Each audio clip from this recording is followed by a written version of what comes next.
Or are we required to advertise by law? 7 days after you're swearing in. And then from there, we were given some time to put in our applications. How much time were you given? I think we were given 21 days. I don't know whether it is anchored in law, but it was a period between the advert and when they closed the applications. And then from there, we waited. I think there was no specific time between the closing of the application and when we had a shortlist. But after the closing of the application, the next step was that the full list of applicants was publicized. And then from there, subsequently, the shortlist was publicized. And on we went. The so shortlist from here now, once we are done with our interviews, Yes. in terms of the law, what are the next procedures before the people we recommend become commissioners? I'm talking about the law now. Yeah. I'm sure you must have looked at it. Yes. We have said it everywhere. We have published notices. Yeah. So next, you're going to give to the president the nominees from the panel. The president will then write to the Speaker of the National Assembly. Within how many days? Within how many days the president must write to the Speaker? Within 7 days. I think within 7 days, the president writes to the Speaker. And within 21 days, a debate, the discussion around the names of the nominees are tabled in Parliament. And if there are no objections or if Parliament passes those names, the president must then appoint and gazette the commissioners in 7 days. Yeah. Thank you very much. Thank you very much. Now, again, in your case study, we picked another issue. And when you raised issue number 7, because you are required to raise a number of issues, you said, have commissioners maintained public confidence, or are they affiliated to political parties? Now, under our constitution and our law, are commissioners of IEBC barred from being affiliated to political parties? No. There's no requirement that you're not a member of a political party. But that is something that you said in your case study. What did you mean when you asked that question? Yeah. Have they maintained public confidence, or are they affiliated to political parties? Did you suggest that it is wrong for commissioners to be affiliated to political parties? What I meant in that comment was that commissioners should not be seen to support specific political parties. In the light of their work, they should be apolitical because they are the referees, they are the neutral parties in the conduct of elections. And so I was just asking, the issues worries are, why is it that we have all these problems as per the case study? And there was an issue raised in the case study about a section of the country that had these people who had not been registered as voters. And when they went out now to start giving... I get that, Carol. Yes. So your idea is that what you meant is that you shouldn't be seen to be associating too much, not that you shouldn't be a member. You can be a member, but you cannot take part in political activities. Okay, nothing bars you from being a member, but you can actually make personal choice, because you see, you also have a responsibility to really be seen to be neutral. So if for instance, as part of what was going on in the case study, they pulled out and said you're actually a member of this and other political party, then that would fuel the notion that is already out there that you're actually supporting a certain political party. So I think by law, you're not barred from being a member of a political party, but to just maintain neutrality and to be seen to really be the person refereeing between political parties, you can make a personal choice not to be a member of a political party. You can make a personal choice. Yeah.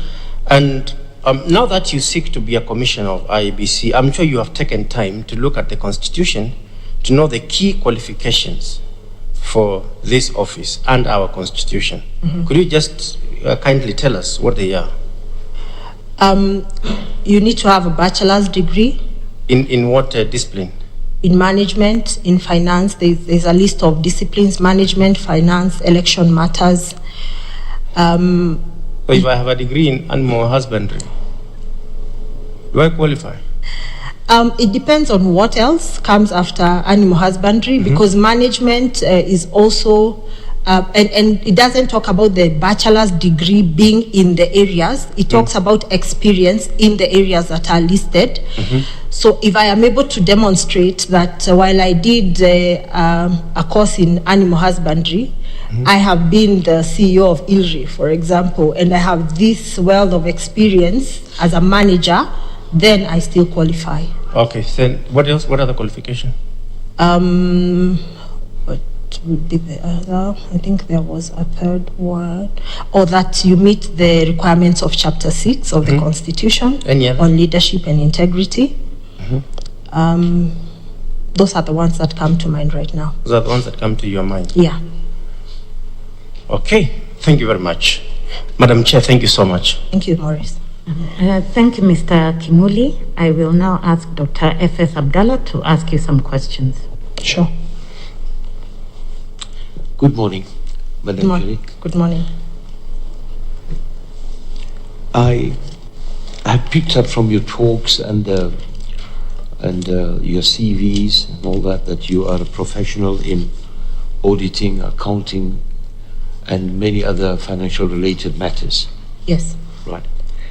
Now, could you please tell this panel, describe one aspect of your current job or previous job that you have held that you would want to be emulated in the management structure of IEBC, and why?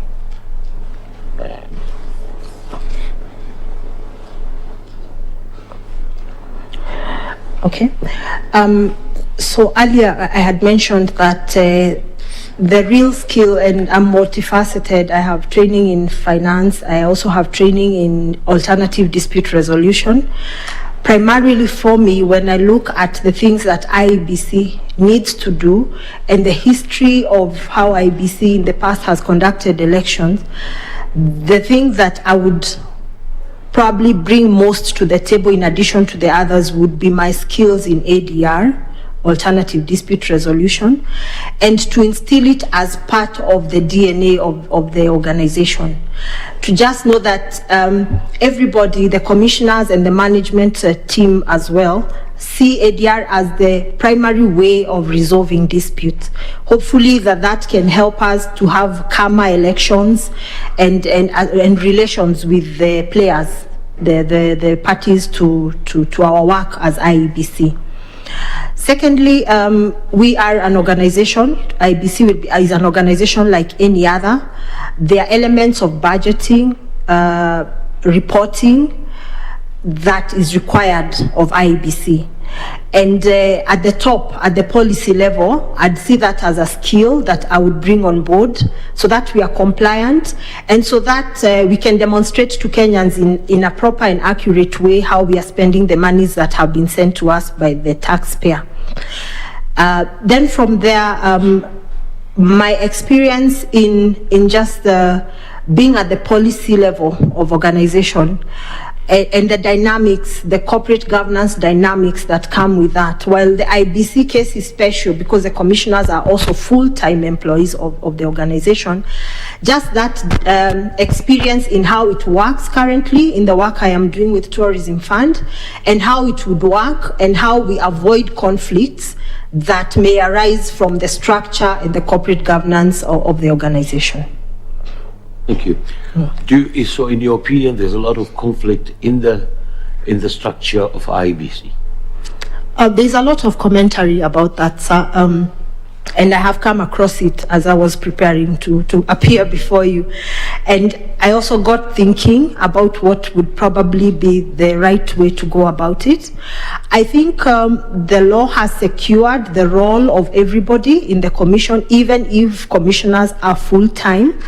And if everybody really just did what they needed to do, the structure as is right now would work. But we have heard in the past, even in public domain in the last elections, some people saying that the responsibility of delivering certain aspects of an election, for example, rest in the commissioners.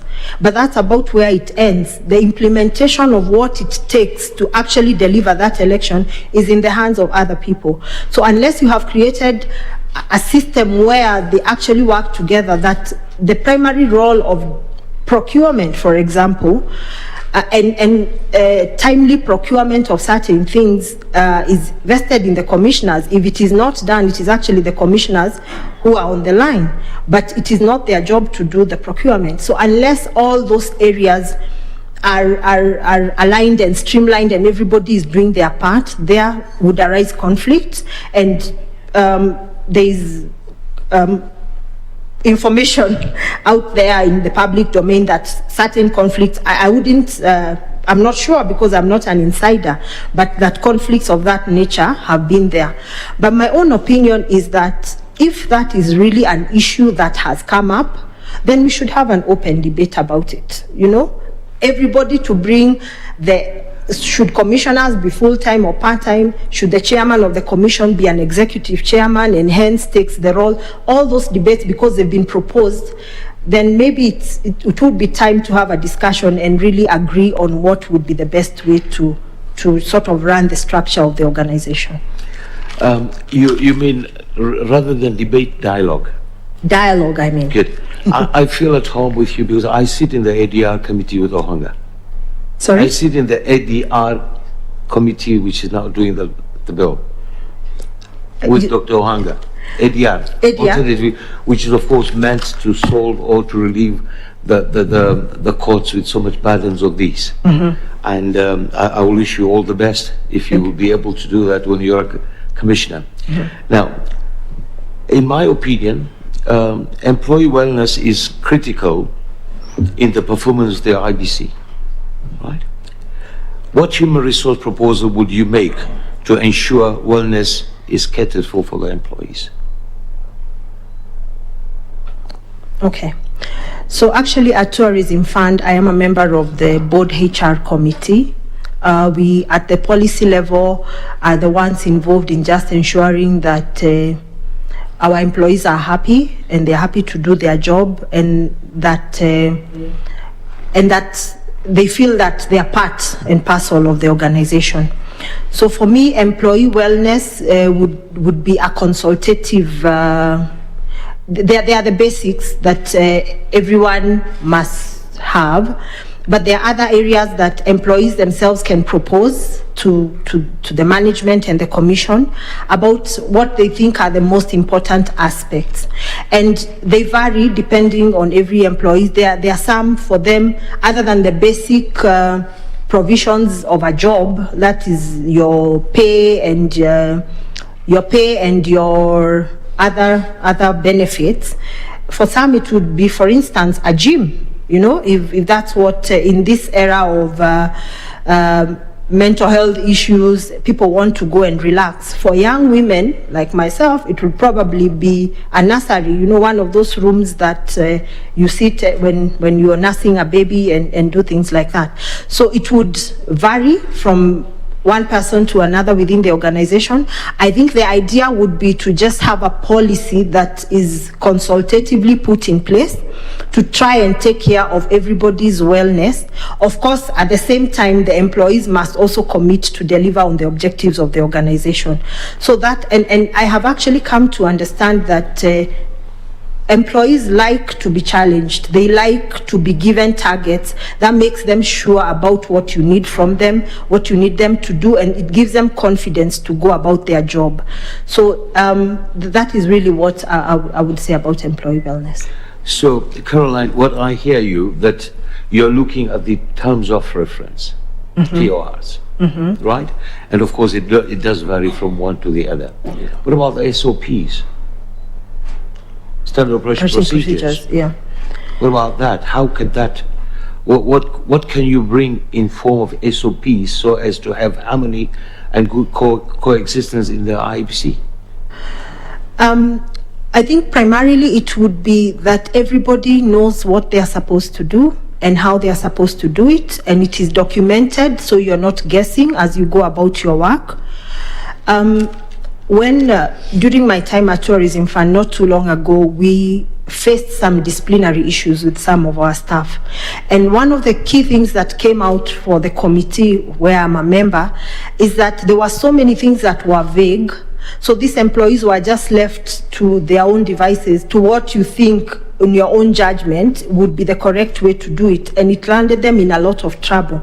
So I think SOPs being put in place for all aspects of the organization will help the employees just be very sure about themselves and what is required of them and how to go about it.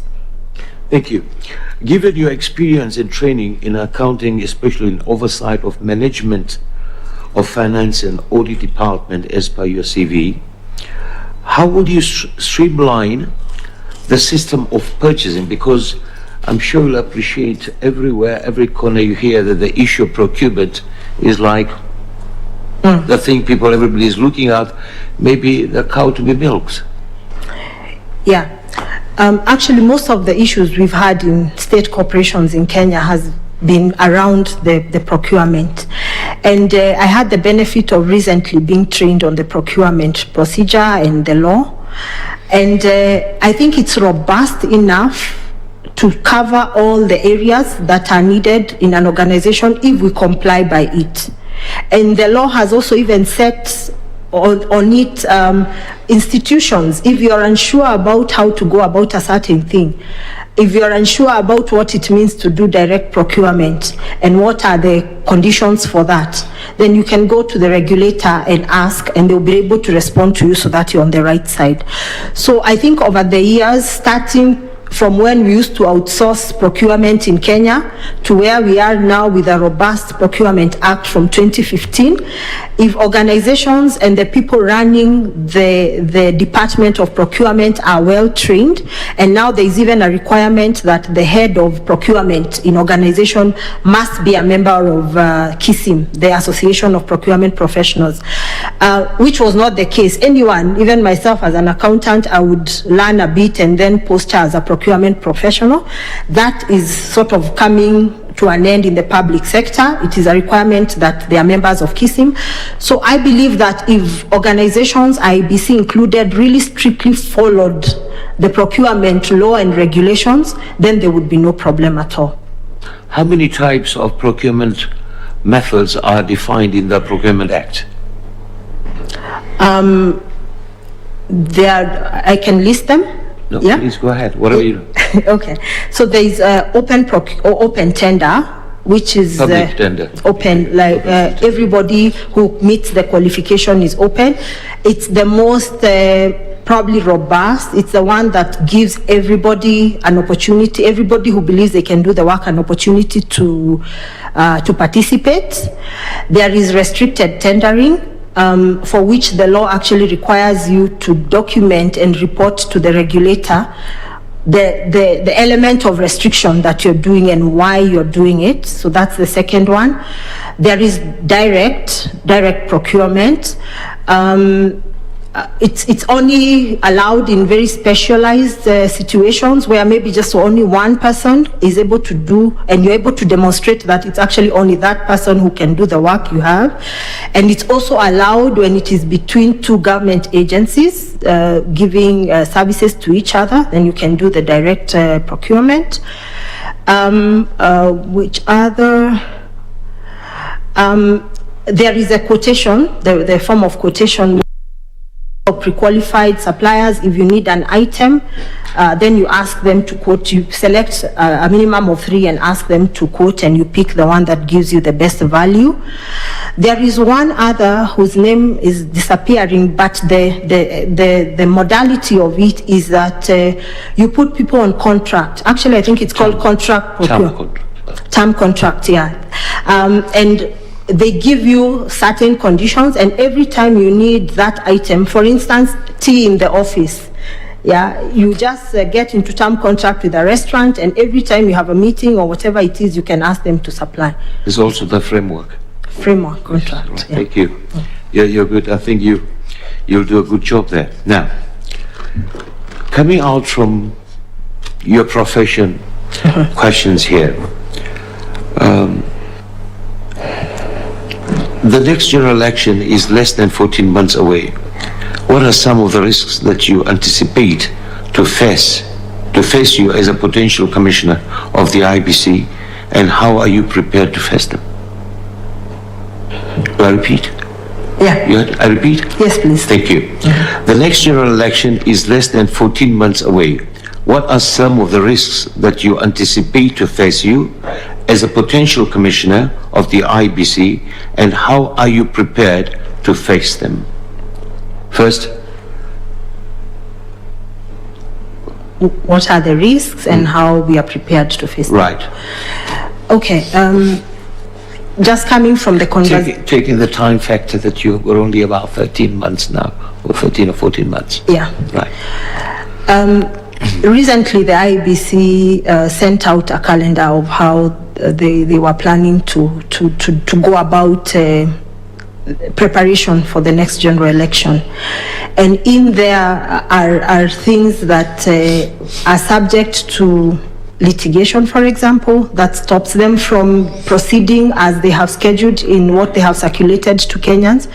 So I see litigation from various interested parties as one of the primary risks. And what that would do then to create the next risk is when you lose time and there are things that need a certain period of time to do. For instance, I don't know whether the plan is to use the technology that we used in the last election, but I think that the elections law says that the technology that we are going to apply in the election must be purchased 8 months to the election.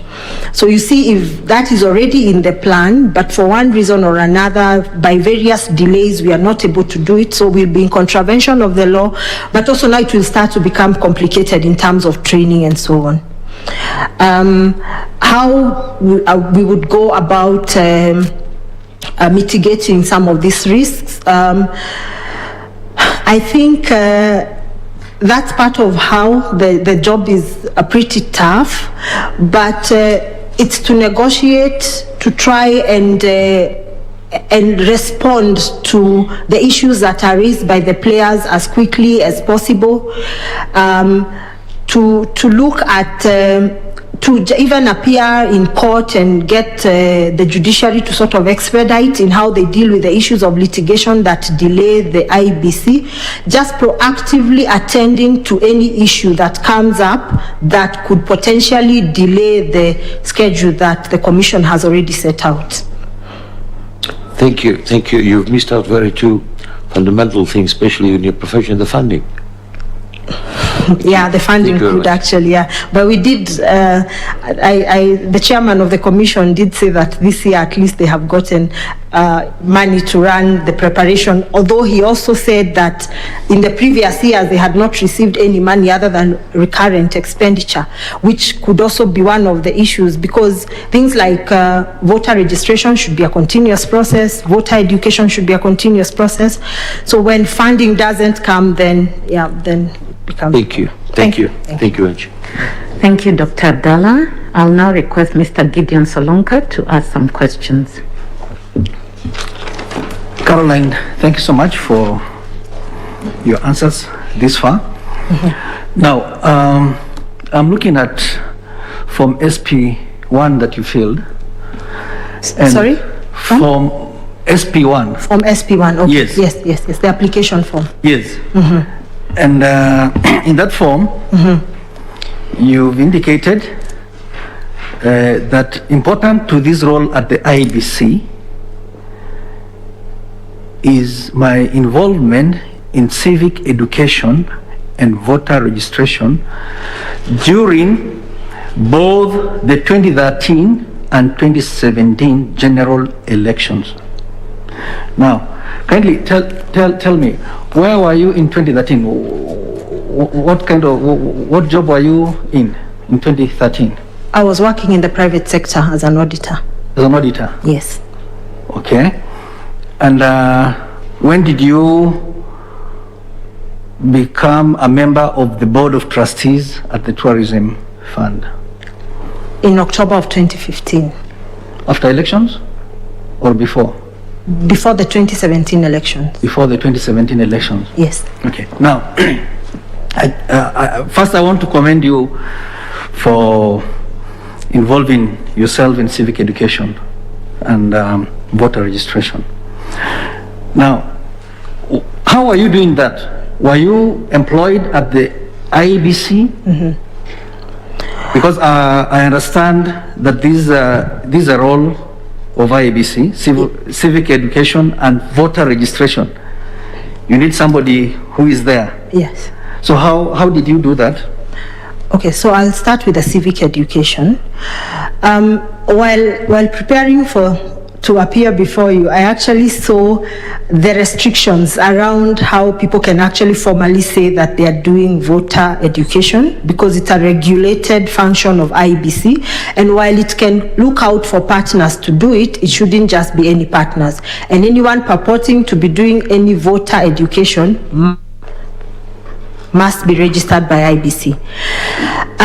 So how I was involved during this time is I am part of professional associations from our county of Muranga, and they are various, that especially, let's start off with 2013. We were all not sure about what the new constitution meant. Who are these senators? What will these governors do? And a lot of associations and people just went out teaching their people about what this new thing was going to be. And I involved myself in that kind of setup with professional associations from my county. In the process of telling people about the details, their rights as citizens and as voters, we also sort of told them about the importance of voter registration. So I didn't actually involve myself in voter registration, but it is in the element of educating people as a member of these associations on how to, on the importance of being registered as voters and participating in the election, in the knowledge of who they are electing and what these people are supposed to do. So is your statement correct when you say that you involved yourself in civic education and voter registration? Is it correct? In the context of our discussion now, it's not correct to say that I involve myself in voter registration, because voter registration is the specific role of IEBC done by staff of IEBC, sworn to the code of conduct and all that. Yeah, so it's not correct to say that in that context, but I was writing it from the context I just explained. Confirming that you've never been employed at the IEBC? I have actually, earlier on when I was a student at the university, including the first time I voted in the 2005 referendum, and no, the 2010, I think I wasn't there, but and in the 2007 election, actually, I served as a clerk of the election, so I have participated to that extent. Fair enough, thank you. Now, the Constitution grants every adult citizen the right to be registered as a voter. What is your assessment of the way the IEBC has undertaken voter registration, and what will you do to address the challenges and shortcomings, if any? Okay. So first is that voter registration is supposed to be a it's supposed to be a continuous process. I came across research that shows that only 2% of the registered voters actually register at the designated offices of IEBC outside the mass voter registration period. Which means sort of that role being done from that office doesn't happen. I think people don't remember that they need to be registered, or they are not motivated to go and register as voters until there is a reason to go and be registered as voters or to move your vote from one place to another. So in that regard, then I think that some of the resources that are used to put clerks in stations where Kenyans are required to come and register as voters, maybe we can readjust that expenditure and have mass voter registration happening at other intervals other than just before the election. Because, I mean, if it's 98% of the people wait for when the clerk is in their shopping center or in their church, then definitely that is the most efficient way to register people as voters. The other issue is about people who get their IDs and then never really get to register as voters. And in the case study, that matter also came up. And there is a lot of debate about whether there should be an integration between registration of persons and registration of people as voters. When we went out, I think a year ago, to register for Huduma number, it was said to be one integrated station where everything about you will be available to government. So we could look at that also. Of course, you don't force anyone to register as a voter, but that option should be there at a way that it is very easy to the voter. In this era of technology, when I'm registered as a citizen at the age of 18, there should be a portal I can go to, maybe e-citizen, and already immediately I become a registered Kenyan. There should be a place I just click and say, now I also want to be a voter, without having to go anywhere. And in that portal, pick my polling station and so on. So I think that's one of the ways we can make it more efficient. Thank you for that. Now, our courts have acknowledged the right of Kenyans in the diaspora to be registered as voters. What are the challenges in enabling voter registration in the diaspora? Mm-hmm. And in your view, what can IEBC do to ensure that the realization of this right? Yeah. Actually, the Constitution talks about progressively making sure that every Kenyan, wherever they are, is able to vote. Of course, that would have to come with its own regulation, which I didn't see like specific regulation as to how people in the diaspora vote.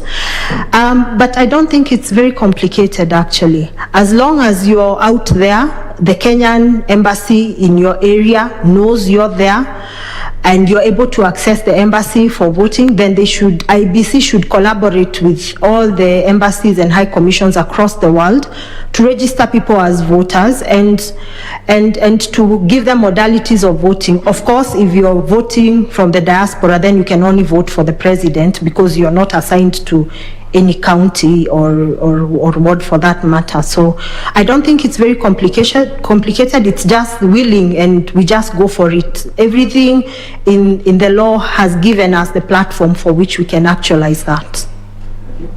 Now,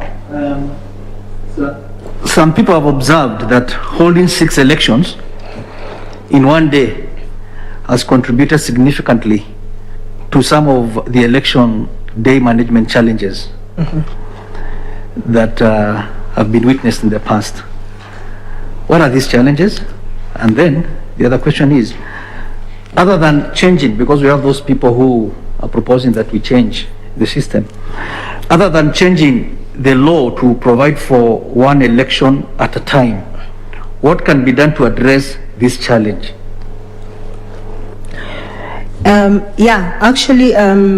Even from my experience going out to vote in the last elections, you could see the logistical complication of, because you're supposed to be given all your 6 ballot papers at once. You go to your voting booth, you tick, and then you come and place them. And in most cases, the election officials had to sort of stand there to make sure that you're putting the ballot paper in the right place. We have done things like have it in different colors.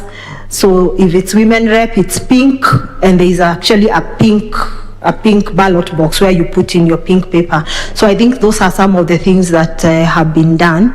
But progressive voter education is probably the only way we can sustain that as a way of voting. Like in good time, in preparation for the election, that we educate the masses about the various positions for which they have to vote. They have to vote.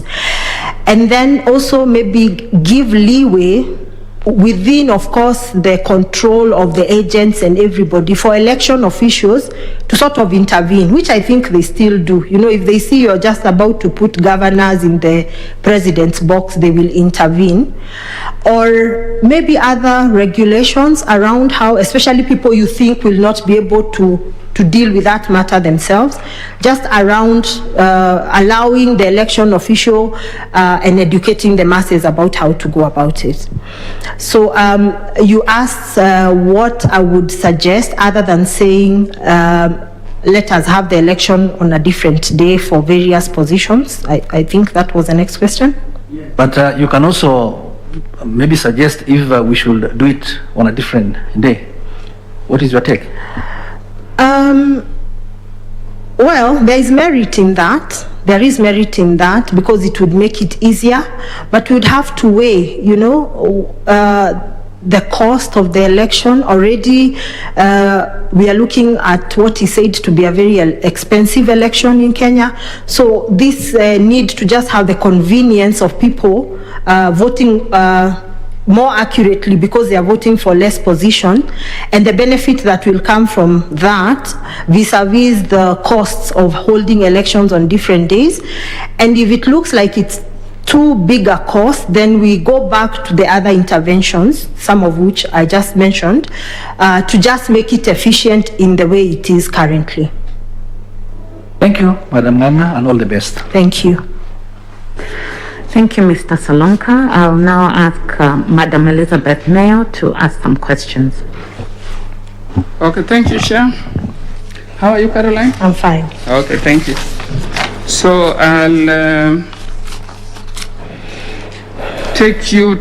I'll refer you to a problem the world is experiencing now, that is COVID-19. Yes. So COVID-19 has actually affected almost all institutions. Let me limit it to this country. That's right. If you are appointed as a commissioner and you are entrusted to continue with voter education the way you have said, so how would you ensure that there is business continuity by bringing in new tasks, new strategies, and innovative approach to work? Luckily, Madam, is that a lot of has already been done. You know, we are already having meetings and so on. So a lot of technology has already come in place. So one of the ways would be to use technology. Instead of face-to-face voter education, we use the various available ways that have come up in the last 2 years about how people can still meet and communicate using technology. The other aspect of voter education that I think the Commission hasn't really capitalized on is social media. While I was getting ready, I went to see some of the things that the Commission does on its social media. And I found that it was mainly a notice board of sorts, so they'd say the things they are doing.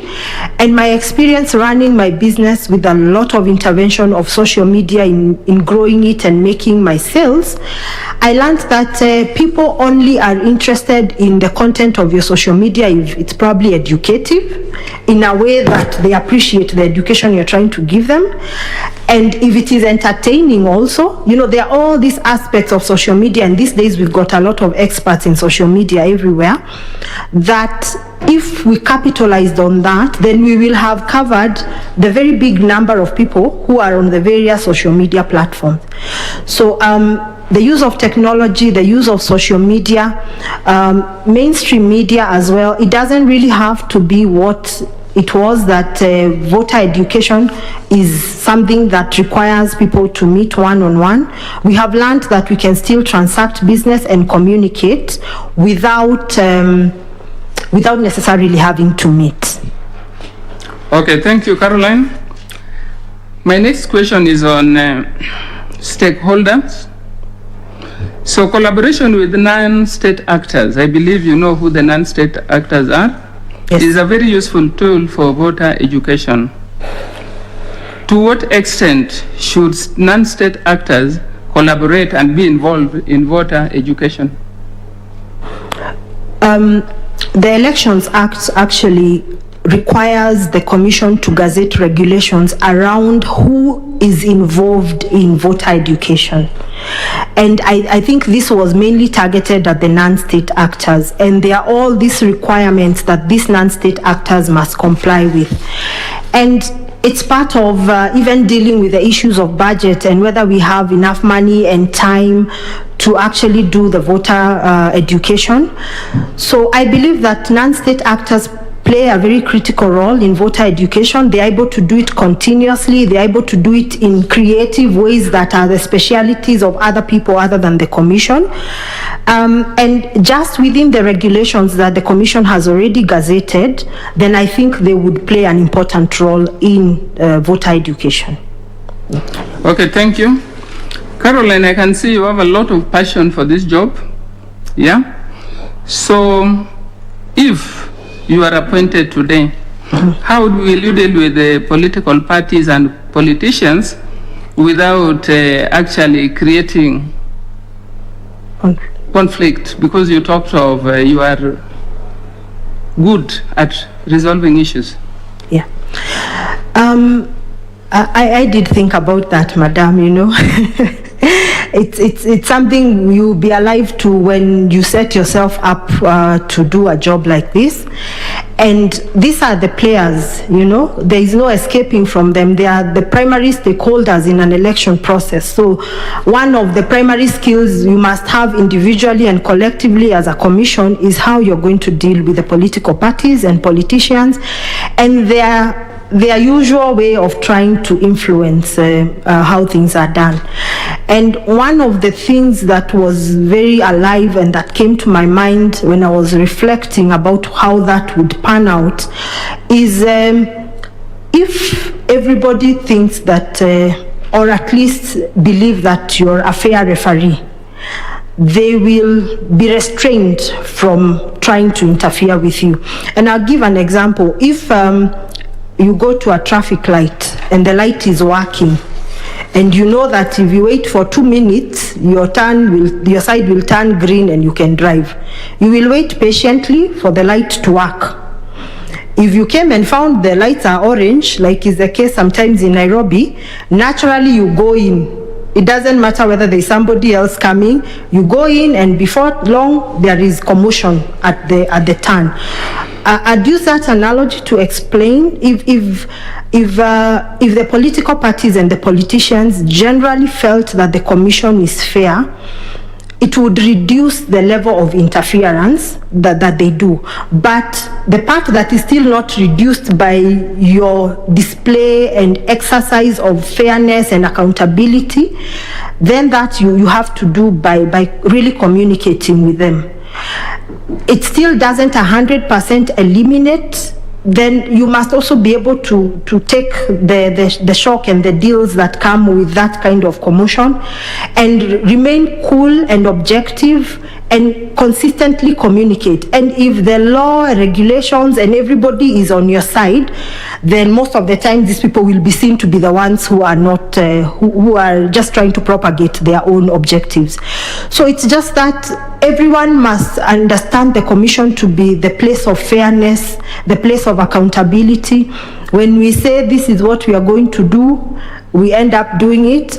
You know, because one of the other things that came up as again I was reflecting on this is the primary cause of the problems we've had during election is because a lot of times, either by design or by some default, is changing the goalposts.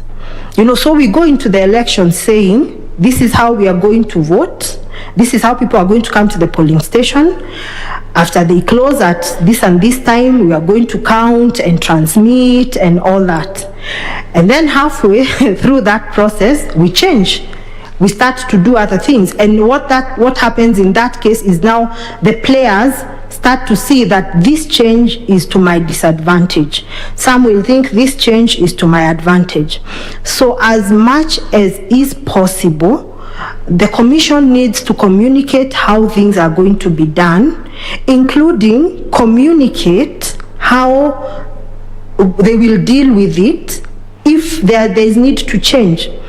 There is, I think it is the regulation around technology by the IEBC that talks about an operation continuity plan, for example, where there is already a panel of people who in advance have anticipated what would happen, for instance, if the technology failed. If some of these are properly communicated to Kenyans and to the players, that this is how we have planned to do this thing. If we have, in management, they think they call it the doomsday plan. If there is doom on this day, this is how we are going to do plan A, this is how we are going to do plan B, there'll be confidence. But if we are trying to introduce plan B that Kenyans have never heard of at the heat of conflict and failure and all that, then they don't trust that this was really the plan. They will start to think that you are saying this to sort of safeguard a certain position that you have already taken. So if these things are communicated in advance, then I think the conflicts will be reduced. And at the end of the day, really there are people who are just troublesome, especially when they want to pursue their own objectives, sometimes selfish objectives.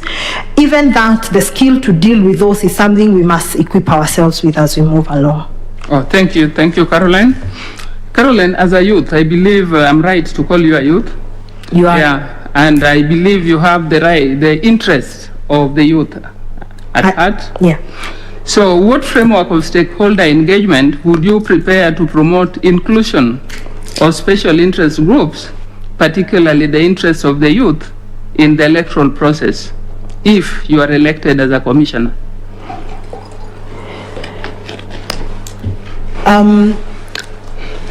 One of the things about young people is that they have their own ways that they understand communication that is sent to them. So as a commission, and myself as a young commissioner, it would be my role to educate and to appraise my colleagues and the secretariat on what I think would be the most efficient way to communicate with the youth, which is a lot of times not the traditional way we communicate. I earlier alluded to the use of social media, to the use of entertainment. If, for instance, you go to Twitter, there's a lot of humor, for example, and humorous tweets work very fast. So if the Commission can adopt such new ways of communicating with young people, that would be a great way to reach out to them. Also involving them in the activities of the Commission, and not just as clerks. If there is any other way we can bring the responsible people who have put themselves out and have a divergent collection of people serving even at higher levels of commission, then that would be great.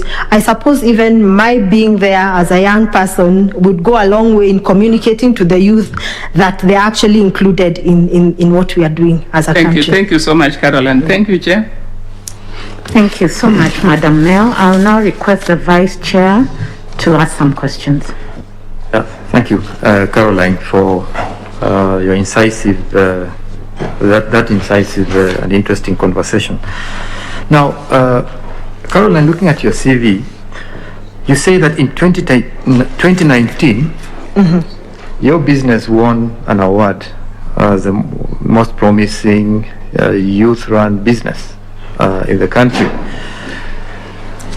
Now, you have such a promising business enterprise. Why should you leave that area, which really contributes to productivity of the country and even employment of the youth that you're talking about, to come and join a body that is very much focused on political processes? What is the motivation? Mr. Vice Chair, first of all, the benefit of being young is that you can do many things at the same time, or at least provide insight in many things at the same time. But Also, as you say, this is the one of the bodies that really chart the political path of our country at every election.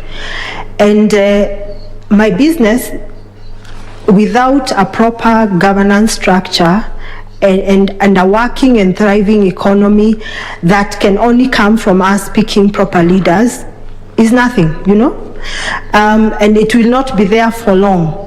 So my business is now 4 years old. It is good enough. It has its own structure. It is good enough to deal and continue to serve the people who work there and our producers, and to continue thriving in the business. I just want a new challenge now. Still overall steered towards my contribution as a professional to the growth of our country, to just be at the front line in making things right, you know, in steering our country in a certain direction. So my business will be fine, and we have already put in place structures. In fact, I had already started to think I probably need to start a new business or a new challenge, because that one has already gotten a life of its own. So that really is a motivation. It's just an opportunity, another opportunity for me to serve, to contribute, to go to the front line in making things right. I like that. You talk of a well-governed country. In that light, Caroline, what is your vision for Kenya, and how would a well-managed electoral process contribute to that vision? 3, if you are to become a member of the IEBC panel, how would you contribute to that overall vision in ensuring that we have a well-run and managed elections?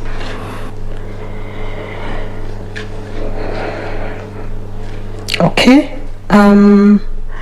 My vision for Kenya is that it will be a place where everybody has the opportunity to pursue their dreams, and that if you work hard, if you put the effort, then your effort will bear fruit. You don't have to know anybody or to have a godfather. That just that internal drive will offer every Kenyan child an opportunity to become their best. That is really my vision for the country. And leadership is everything. You know, there are jokes once in a while when we have a bit of political commotion. They say God gave Kenya everything, then look at the leaders that they got, you know, because even in that set of jokes, there is actually quite some serious element to that statement.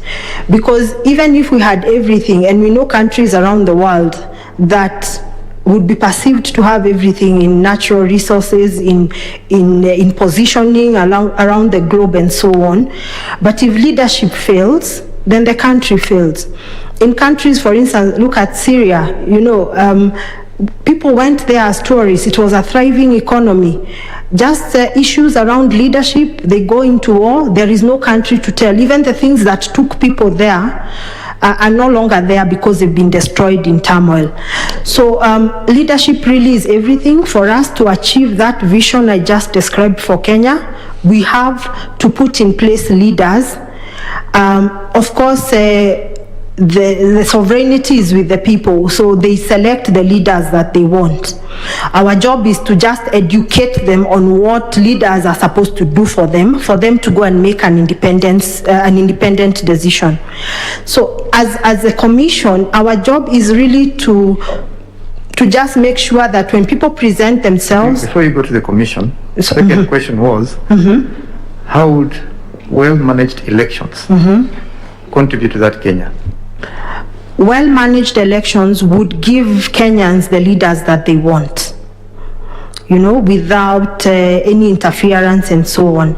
So in that way, with leadership and hoping that Kenyans actually select good leadership, then that would propel us towards achieving the vision that I described. Now, the role of the commission to make sure that happens, that we have good elections. Yeah. I think what would be perceived as a good election is an election that leaves all the players feeling that they were actually given an opportunity to compete. And if they won on merit. Those who won on merit, and those who lost because the numbers were not in their favor. And for us to achieve that kind of election, one of the main elements would be transparency, that everybody understands how we are doing this thing from beginning to end, and that the commission does not deviate, as I described earlier, midway from what we have said is our path towards a transparent election. It must be also an election that is verifiable. You know, if I have a complaint, I am able to actually be convinced on merit that actually this was an election that was conducted in a transparent way. So IEBC is at the heart of providing leadership to the country, and we do that by just giving a credible election.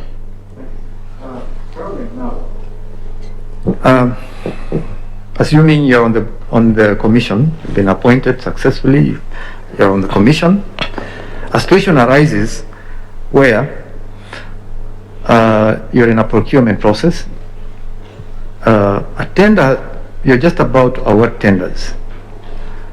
You have two successful companies that have succeeded in moving forward to the point of the award level, and you're procuring technology for elections. In the process, the commission learns, or you learn, that one of the firms is associated with the chair of the commission and a local politician. Another firm is a local firm which actually has good technology in terms of after the technical vetting, has the best technology but more expensive. The other firm which is associated with these people, these characters, is cheap technology but not quality. The commission is divided. Some members feel we go with the cheap technology anyway because it's cheap, we're going to save money. The others feel we need quality, irrespective, based on the past experiences of technology failures.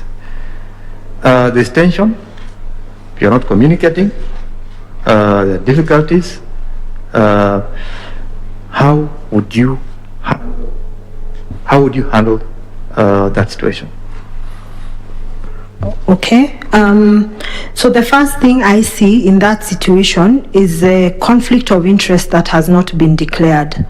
So in one of the regulations by the IEBC, it was a requirement that firms that have an association with any political party, it was mainly speaking about political parties, that they should declare to the commission that they actually are associated or are providing services to political parties, so that the commission can independently see if there is conflict in that area.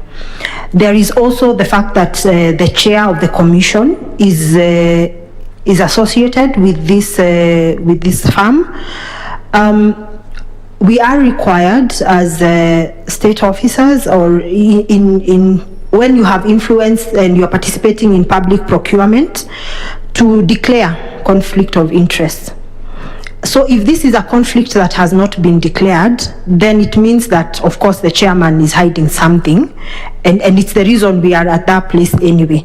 So those are the two things I see in that first area of conflict of interest, and I will come to say how I think we should deal with it.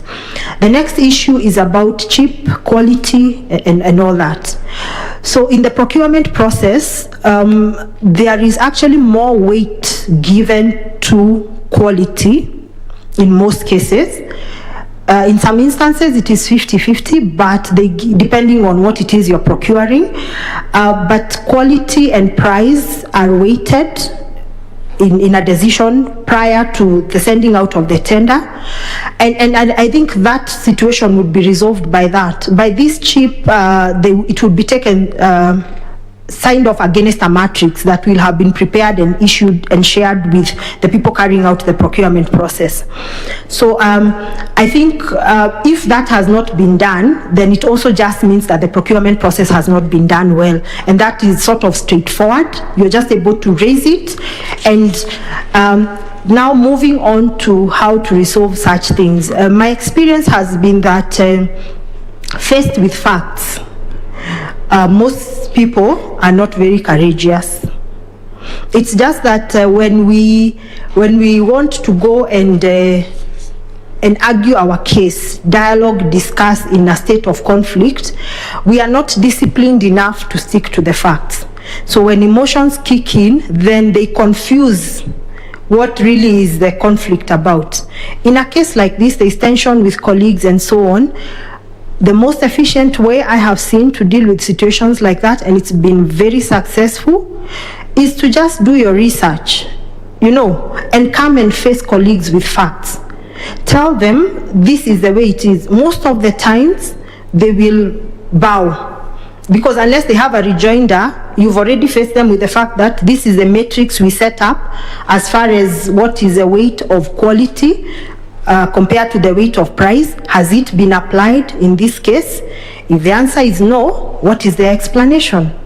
This is a company that is already giving service to political party A or B. Our regulations require that such conflict is declared in time. Have they done that? No. And really there is no conflict after that, because in a sober discussion, facts always prevail, as compared to where now you're not discussing and you're just throwing emotions around. Thank you, Caroline. Thank you, Chair. Thank you so much, Vice Chair. I will now request Reverend Father Mutia to ask some questions. Thank you. Thank you, Chair. Madam Caroline, allow me to take you through a few questions just to get to hear from you more. From your application, you stated that you have 12 years of experience in finance, accounting, management, consultancy, and a few other areas, which is also very, very good. And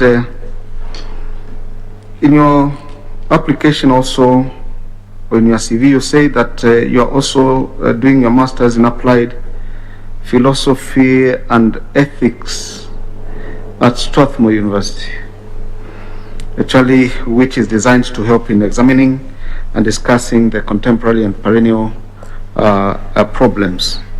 Now, I'm bringing in an issue of corruption, the issue of corruption. Corruption has been a wound in this country, and it has really done a lot of damage to our economy. As a finance person in the last 12 years, kindly, what mechanisms have you ever put in place to see that in the institutions that you ever served did not lose monies through corruption? Okay. So yes, as you say, corruption is a thorn in our society. It probably causes a lot of the problems that we see: poverty, lack of opportunities, and so on. So the question is, what are some of the things I have done in the areas where I have served to just make sure that this is not the case? First is creating a tone at the top. It's a cliche word that people use all the time, but it actually is the case. If you work in an organization where the directors, the bosses are the ones taking allowances for trips they don't go to, or taking bribes from suppliers, it goes haywire, because you have no moral authority to question anybody on the things that they are doing. And so, it just thrives on its own. So one of the things we've done, and it is more clearer to me at Tourism Fund because I am at the top, is that we have been very clear about how we deal with people who don't comply with the ethics and the tone we have created for the organization. And we have followed through with dealing decisively with people who do not comply. So that general environment you create where the people you're working with know, if I am to do this, I am going to be in a lot of trouble, assuming that they are actually inclined in that direction.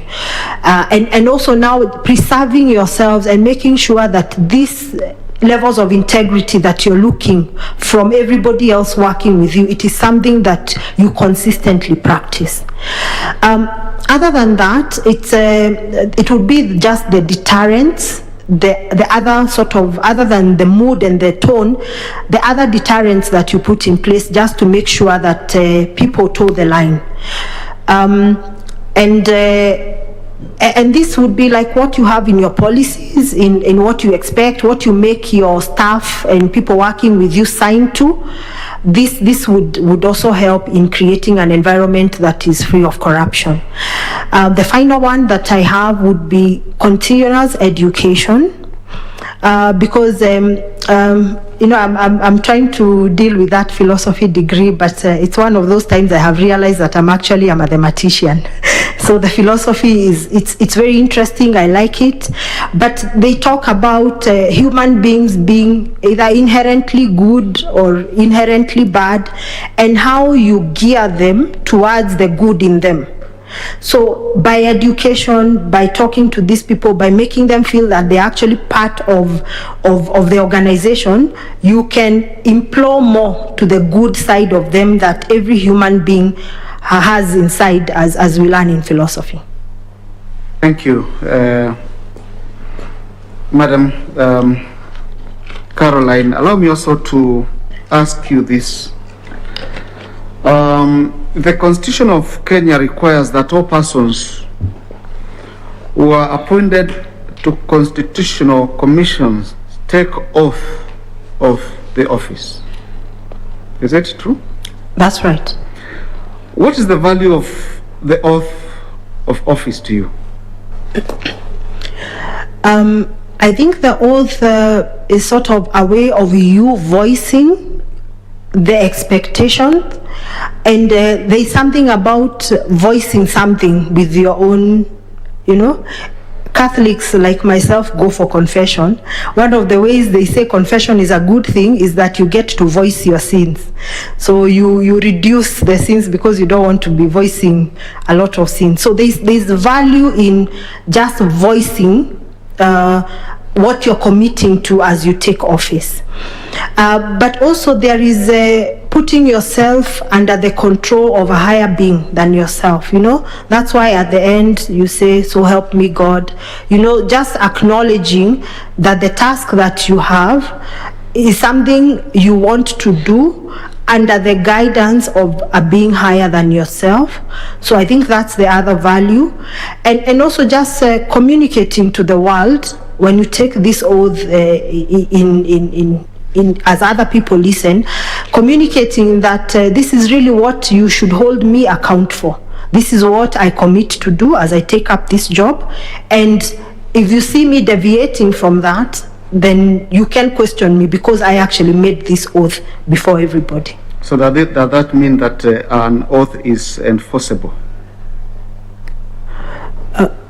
It is enforceable in the sense that when you commit to do those things and then you don't do them, to the extent that it actually amounts to breaking of the law or violating the Constitution, because you also commit to uphold the Constitution in actually most of the oaths. Yeah, so it is enforceable to the extent that you don't do what you actually say you will. So what are some of the consequences of the breach of the oath of office? Removal from office. I think when we look at all the ways that anyone, including a commissioner, can be removed from office, it's, for instance, violation of the Constitution. And how do they hold you to account that you have violated the Constitution? It's because as you took your oath, you committed to uphold the Constitution. So at this point, you're now liable for not keeping to your oath. Yeah. So besides removal from office, there's no action that can be taken against you?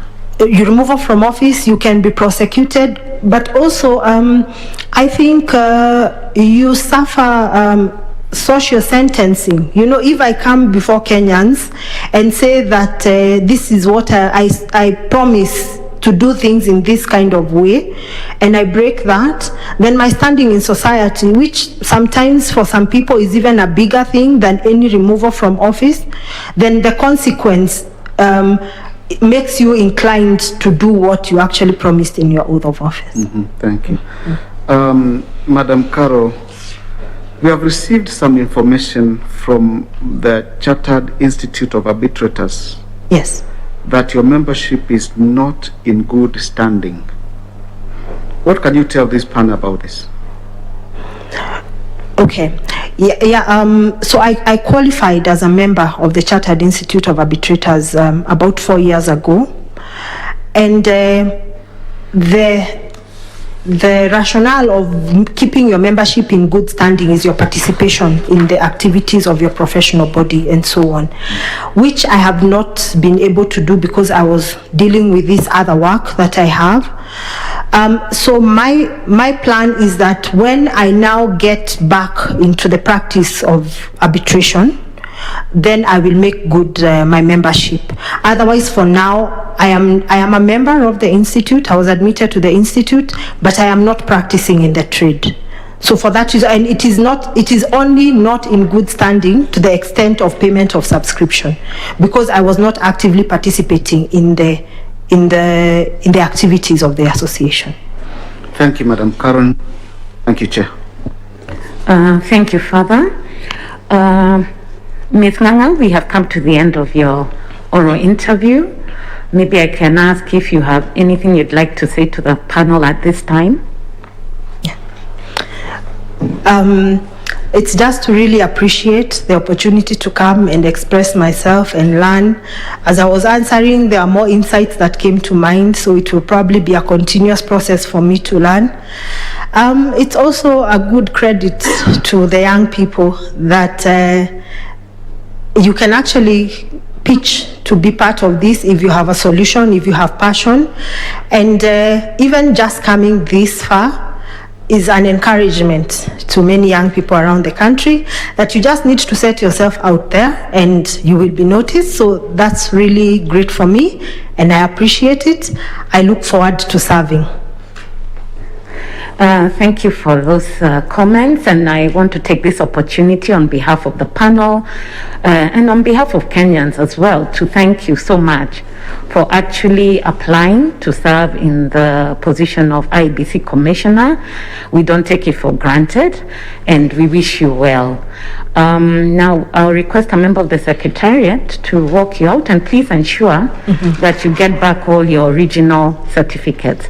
Thank you, and I wish you a good rest of the day. Thank you, and thank you very much, everyone. Yeah.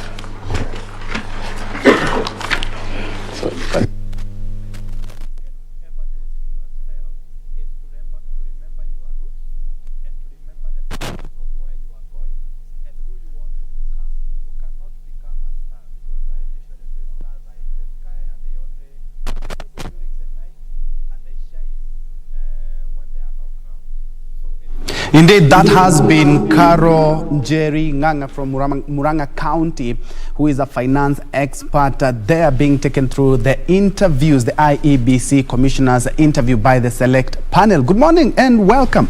This is KBC. In case you just joined us, it's the second day of the IEBC commissioners interviews live from the KICC. And we are here to put into perspective some of the issues that have been arising in those interviews. Just in case you do not know, we need 4 more commissioners according to Article 136 of the Constitution that stipulates that IEBC must be fully constituted a year before the general polls, which we expect in August. 3 commissioners actually resigned, and of course there have been calls to fully constitute IEBC, because as we speak we have only 3 commissioners, those commissioners being led by Chairman Wafula Chebukati, and we will be required to actually fully fully constitute IEBC. Of course, before we go to the second candidate of the day, I'm joined by two gentlemen. We have Njuguna Mwangi, who is a governance and leadership expert, and on my extreme left, I'm joined by Ascon Kamili. Karibuni, gentlemen, who is a lawyer. Now, very quickly before we go to the second candidate of the day, some of the aspects that you have noticed from the first candidate, Kara, who actually sits in the board of the Kenya Tourism Board as well. Perhaps we can start with you. She has talked about IEBC should collaborate, when you talk about diaspora, collaborate with embassies, envoys, and also envoys to make sure that voters in the diaspora actually get a chance to register as voters, and when the general polls come, because they cannot be able to vote here in the country, they organize how these people are going to be voting. Your take on that? Thank you very much, Joe. And light on the onset, let me first of all take this opportunity to thank you for having me on this very important discussion. And maybe to just get into the discussion of the day, I've been following this process of selecting the commissioners, and maybe if we just try to flash back where we have come from, I feel like Kenyans have actually been the leadership actually of our country has been playing games with the people, because as you know, it's several years since we had a vacancy in the commission, and we have actually taken several years to even for the president to constitute even the selection panel. However, we are happy that at least now we can see some hope, because the selection panel has already been constituted. We can see the interviews going on, and then if you look at now the process of interviewing, the way that has actually been happening, the shortlisted candidates, that 6 of them, as we are talking from the background, we were actually discussing about how these commissioners have been shortlisted. Yesterday, you saw Kenyans were really shocked to see the first candidate. The commission actually gave report that this candidate presented fake certificates from KEMU, the Methodist University. And that now raises the question, really, which criteria, or which are how are they doing the shortlisting? Because to the best of my knowledge, although I'm not questioning the panelists' ability to do the interviews, to conduct the selection, I would have expected that the first thing is to confirm the certificates of these people who have presented themselves for this exercise. And now they have already shortlisted that 6 from the 600 or so. And then during the interview day is when they are now telling us that this person really presented some fake documents. Should have perhaps done due diligence before. Yeah, and I think that could, if I were to be asked, this should have actually happened as a first step, so that at least we don't lock out some other qualified people just because we have guys who have presented fake documents. I'm now worried. How about, maybe you would be surprised, even from the other 35 who have been, who are remaining, we are also still not sure if probably some presented fake documents. We hope it will not happen. But however, I just hope this selection panel will actually up their game and make sure that Kenyans get confidence in the work that they are doing. We still hope that the commissioners that we'll have will be the best for our country, will be the people who will be able to redeem the image of the IEBC and the electoral process in general. We still question why the executive, the president who was mandated to have this selection panel in time, is now rushing at this time, because it sounds funny that it is during the time that there were questions in the court about the constitution of the IEBC, that they didn't have enough commissioners during the case of the BBI, that the president seemed like he was in a rush now to constitute the selection panel. I think it is time now we need to redeem the image of even our readers also need to redeem their images. Yes, and still talking of time, Asko, perhaps you can chip in. Go ahead. Looking at the 2017 general polls, right now we had mass voter registration, and looking at now the IEBC is not fully constituted until the interviews and the names have to be taken to the president. They also have to go to the National Assembly for approval. Are we flying so close to the sun when it comes to timelines? Well, first and foremost, thank you very much, Brother Ben, for this opportunity. Welcome. Particularly that we are coming into KBC when it's very new, fresh, and beautiful like it is. Now, on to what you're asking, it takes me back to what the Kriegler Commission, told us about our elections and why we end up with such a mess every other 5 years. And among the issues that were brought forward was the fact that we seem to be in a rush every other time before our elections. We want to do things in a rush, not very properly constituted commission. The voter registration problem is somewhat hurried, and it results into a mess at the end of it all. And these are some of the things that we hoped to cushion the country from. If we were to prepare adequately for this election, this coming election. Look at the fact that now we are trying to, properly constitute the commission 1 year before the elections, despite the fact that the law in its black and white nature demands that this should be done at least 1 year before the general elections. I mean, logically, it doesn't give us a chance to, get a properly constituted commission that will run the elections as effectively as they would if they were there before or they were there sooner than right now. So my idea would be, now that we find ourselves in this situation, or we find ourselves in this position, the best way forward is to proceed with the process of getting the commissioners, the 4 commissioners, and also with the fact that Chebukati and his team have consistently, mentioned and told us that they are adequately prepared and there should be no cause for alarm.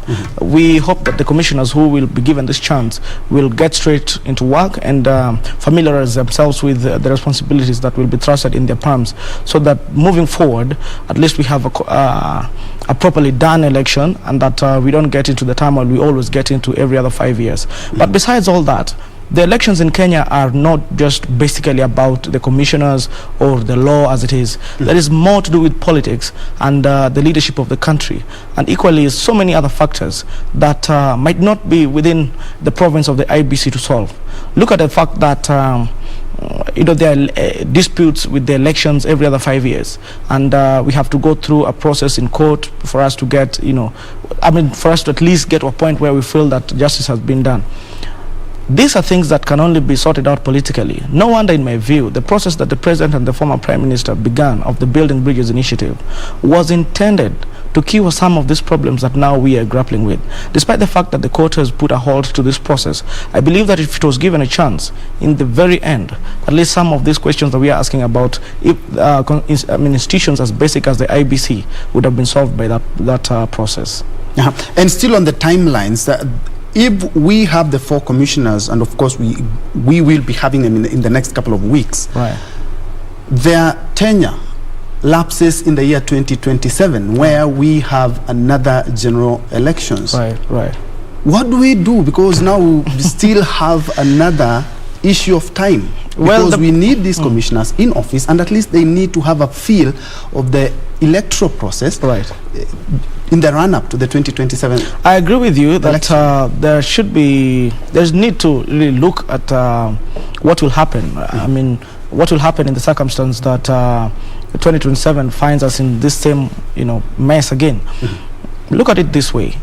In fact, in the Court of Appeal, there was part of the conversation was, what if it happens that it is not by the intention of the law or the intention of the IEBC that they find themselves as they are right now?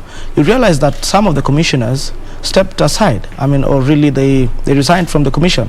It was not anticipated as such that we'll have commissioners say, no, we don't feel we want to do this job anymore, therefore we're walking out. So what we would do in this circumstance, or what I hope should be done, is that now that we have the commission by the next election, this should be done at least with the thought of 2027, in the sense that when the commission shall be sworn into office, or when the commission shall get their oath of office, they should be able to have that oath of office for a period of probably 5 years, where it lapses after the next election, because our constitution also gives us the date of our next election. The next election must be on the second Tuesday of August of every 5 years. So probably the second Tuesday of August in 2027 we'll find the commissioners in office. But if it happens otherwise, then at that point then we'll find a solution to it. We'll cross the bridge when we get there. All right, we'll be waiting, because of course I know we'll be landing in court and you are a lawyer. All right. You help us in that. Great. Mwangi, looking at the interview since yesterday, the issue of civic education has cropped up each and every time.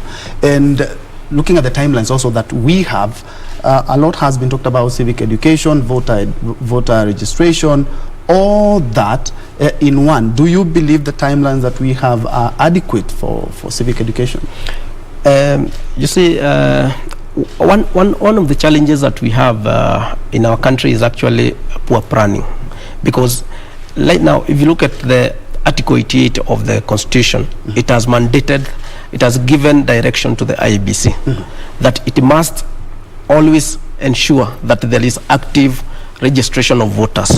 It also actually gives direction to the IEBC that it must ensure that they are doing the cleanup of the register regularly. Actually, it talks of regularly, because those people who drafted the Constitution had in mind that some people will be dying every now and then, others will be attaining the age of 18. So, but when you look at the IEBC, the way it has actually been operating, when is the last time that we got like the mass registration of voters? When is the last time that you found the IEBC doing the voter education? This is actually some questions that these are some of the questions that we must really try to resolve as a nation, because this conversation, unless we have it, will keep on having challenges every time that we are coming to do the general election. So as I look at it right now, I don't find the timeline quite adequate. The time remaining for us to have the August general election being adequate, because right now, remember, we still grappling with the selection of the commissioners, and then IEBC is expected also to do the voters registration before they start now the even the campaigns actually kick off. So, but with the time remaining, I find ourselves experiencing some challenges, and you can imagine those people who will be actually voting for the first time. These are people who were born in the year 2004, and there is a very huge population in our country who do not even understand how voting is done, because IEBC has failed in its mandate to offer voter registration and education, and in good time. And in good time. Yes. At the same time, look at what is actually happening with like Article 89 of the Constitution mandates IEBC to do boundary delimitation, but has it been done? And yet it is now the 12th year since, I think 11, 12th year since the time we did the last boundary delimitation. Yes. But IEBC somehow found itself in the confusion of the BBI and all this. It forgot that this is an initiative of some people who want to change the constitution, and somehow it bought into the idea of let's wait for the BBI. I'm not sure if that is the argument they had, but I feel that Kenyans are being denied opportunity even to have better representation, because that was the exercise that was supposed to be. That's actually the objective of delimitation of the boundaries. So there are so many things that the IEBC has not done, and we do not have enough time for that. Indeed, you wanted to chip in. Yeah, I wanted to chip in. Still on that, because you're a lawyer, do you support the sentiments by one of the candidates that IEBC should be given the mandate and the capacity to enact the Elections Campaign Financing Act of 2013, so that we may be able to exactly know how much these candidates are spending, so that we may not run into what we usually run into every year? Well, firstly, let me pick it from where my brother has left it. Yes. On the question of the preparedness of the IEBC, what we are having right now, or the process that is ongoing right now, is the process of getting more commissioners for the IEBC commission. But the constitution, or the composition of this IEBC, as had been anticipated by the constitution, was very robust, in the sense that there was an independent, or sort of a very independent secretariat of the IEBC that would be operating even without the commissioners. That was what was anticipated by the constitution. That's why we have a CEO in the IEBC who is meant to ensure that the whole processes of IEBC continue as planned and as scheduled, without any interference. It could happen that right now the IEBC commissioners decide to resign, all of them. What would happen? Do we fail to have an IEBC? Do we fail to, do we stop to, do our processes as usual? No. The IEBC has a secretariat which initially was headed by Mr. Chiloba, who left the commission, yes, or who left the secretariat, and currently there's an acting CEO. The only question that we would be asking ourselves is, really, do we need to have a substantive CEO and not the acting CEO? Because of course the effectiveness of the two would be different. Now, the question of civic education, the question of voter registration and such other things are things that are run by the secretariat. The secretariat is composed of people who are paid on a monthly basis, meaning they're on full-time job. These are things that are supposed to happen. The commission is only to act as an overseer of these processes, and therefore if really we were to rely on the intention of the law as IEBC was constituted, we shouldn't be complaining about the commissioners and complaining about the composition of IEBC as it is now, even in as much as is a very integral part of ensuring that we have a smooth sail into 2022 or 2023. Secondly, on the question of financing that you were asking earlier, I agree entirely with IEBC. Who is going to evaluate the candidates to establish if they're spending within the limits? Who is able to? Who is going to evaluate the candidates to establish if their spending is well within the law? This only IEBC can do. And therefore it should be given a chance, just like right now we are demanding that EACC should equally get a chance, to go full length with the corruption cases. Now we are, I would agree with the candidate that if IEBC was given a chance to go full length with the cases of the financing of campaigns, then really we'd be able to cap on the spending and the expenditure per candidates in every election. Indeed, and something that we didn't actually clear well is the issue of diaspora. Of course, they bring in a lot of money. They also participate in elections, perhaps by sending in money and resources. One of the candidates, Carol Njeri, as she has left, she's talked about how we can work with other embassies and envoys so that we ensure these people, not only do they know what is happening in terms of matters election in Kenya, they have a chance to register and also a chance to vote. Yeah, you see, it's good that we realize that we have to accept the fact that these people living in diaspora are actually participating very seriously in terms of revenue, bringing revenue to our country.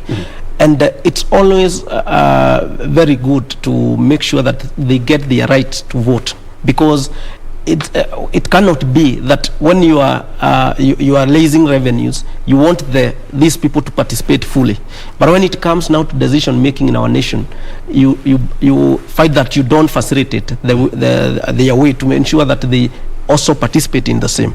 I think that was a very valid point, and they should, the government should come up actually with a way of ensuring that the government facilitate the IEBC to ensure that they set up voting system in diaspora, and not just keep talking of revenues correction from the diaspora. We need to make sure that they also participate fully in ensuring that the democracy is actually entrenched in our country by voting. At the same time, I think there is something that my brother has just talked of about the commission, that failure to constitute the commission is not a big problem in the operation of the IEBC, but I still believe that although I don't have full information on how the secretariat and the commission relates, but I still believe that the image that we have as Kenyans is that the commission is the one that has actually been mandated by the Constitution to do the voter education and registration of voters. So we expect that the commission, if we have full commissioners in place, the number of commissioners in place, we will expect that the image of the commission will be redeemed in the eyes of Kenyans, because that is where the problem begins. We have a problem in Kenya whereby, because like now, we are thinking in terms of registering voters from in diaspora, but we have, like, it's somehow like we have forgotten the issue of things like the ones that caused the chaos in 2007 and other subsequent elections, because we have been having challenges of result transmission. We have to ask ourselves, do we have good systems in place now? And is IEBC working on the same? We need also to ask ourselves, do we have a proper mechanism of vetting the candidates? Do we have proper mechanisms of conducting nominations even at the party level? Because these are some of small issues that we ignore, and then that later bring a big problem. They bring a lot of chaos in our country. Yes, perhaps you can add on that. Well, I agree with my brother on part of his submission. He says that the question that the lady was talking about, the lady who's just come from the panel, is very integral. I mean, it speaks to the disenfranchisement of a section of, the voting population, particularly the diaspora, and which is a very important thing that should be addressed. Look at it this way. The basic principle is that there can be no taxation without representation. Now, we cannot be looking at the diaspora every time we're looking for money, every time we're asking for money into our economy, when really the time when they're supposed to be participating in the process of electing people who are going to oversee the use and the implementation of what they send into the country, we don't give them that chance. That would be very unfortunate. And therefore, normally the responsibilities of our embassies and the representation of the country out there is to give a chance to our people out there to be part of the processes at home. And therefore, it is a challenge to the IEBC that they must find a way and coordinate with our embassies from across. I mean, as we advance even into better positions, they should be able to get a chance to, talk to our embassies out there and our representation out there, to give a chance to our citizens out there who have, attained the age of 18 and who have registered as voters to take part in our electoral processes. But also, as he was putting it, the IEBC and the Secretariat. In fact, this is a question that came during the discussions on BBI, that really the push and pull between the ex-IEBC CEO Chiloba and the current chairperson, Mr. Chebukati, was so much to the extent that it really interfered with the process of the IEBC. So there was a need to really, define the boundaries of operations between the Secretariat and the IEBC. And among the propositions was that the chairperson should be the overall head of the IEBC, where the CEO should not feel that his segment of the commission is autonomous to the extent that he can, call out the chairperson at will. You remember at some point, Mr. Chiloba attempted to get into office and the IEBC chairperson had locked the office. There was that fracas at some point. So this was a question that came up during the IEBC, that among the issues that cause problems during our elections is the thought of autonomy by the Secretariat to the extent that they think they can outdo or outrun the commission. So still I go back to my point that some of these issues demanded the touch of politicians, demanded the touch of policymakers, demanded the touch of redesigning the law to ensure that the question of the Secretariat and the Commission is well addressed. But now the court has told us to give it some time so that they can look into the legality of this process. But that said, we are set to gain more by giving a chance to the BBI than really throwing it out and discarding it completely. And there's the gender agenda. Is it safe to say that we are looking for 3 female commissioners and 1 male commissioner? The reason I'm asking this is because we have observed a lot of government institutions are not observing the 2/3 gender rule. I agree with you. Personally, I'm an advocate of gender parity. I really say and support that women should be given a chance in leadership in any area, leadership politically, leadership in business, everywhere else. Historically, our women have been disadvantaged and they've not gotten a chance to take part in decision making, particularly within our country. And therefore, right now the IEBC is composed of 3 men, and we need 7 commissioners. Yes. Now, 2/3 of that, or 1/3 of that, the lowest they should get is 3 women right now. So out of the 4 commissioners, it is safe to say that the IEBC is compelled by law to give a chance to 3 women right now. And therefore, we are expecting that at the end of this process, it will result into 3 ladies and 1 gentleman. You wanted to add something on that, and still, while at it, the infrastructure question is cropping up each and every time. We saw the biometrics fail in 2013. We have issues with servers, and it's also something that has also crept in. Perhaps as you add on that. Yeah, I wanted to add on what my friend here has talked of, the composition of the IEBC. And I think it's also paramount to remember that the Constitution dictates that we must have regional balancing. And so I'm also expecting that because out of the 3 commissioners that we have, I think 2 of them are of a particular origin and such. And so I'm expecting that the selection panels will also consider the same as they do with the gender.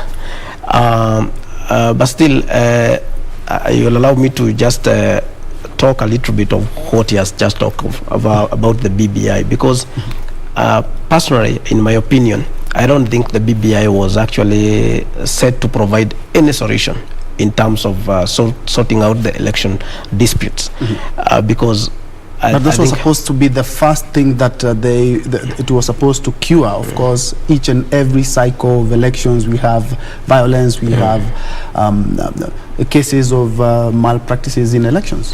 That was one of the things that was supposed to cure. It was good, supposed, in quotes, because that is exactly what the pioneers of the same were telling Kenyans. But when you look at the content of the BBI, and even the energy that they are putting on the BBI, you realize that they are more concerned about other issues rather than the real problems of our country. Why do you say that? That's an opinion. Yes, that's my opinion. Yes.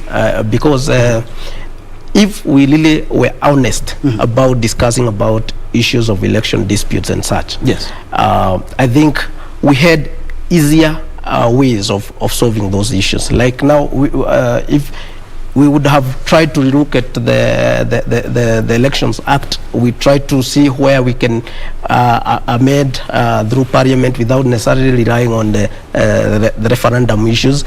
We would have because like now the proponents of BBI, one being former Prime Minister Raila Odinga, is one of the guys who have been very vocal in the past years about the election malpractices. All of a sudden you find him very quiet for all those 3 years. He has actually not been talking about the malpractice. He has actually been just discussing problems, not really trying to give the solution. I think we can shove the BBI discussion for now because of the interest of time, and of course looking at the IEBC.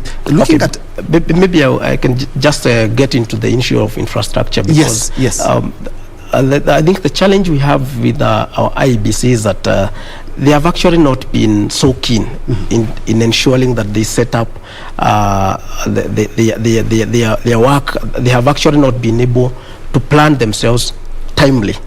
Perhaps the commissioners were not very confident that they will make it up to this time. I don't know.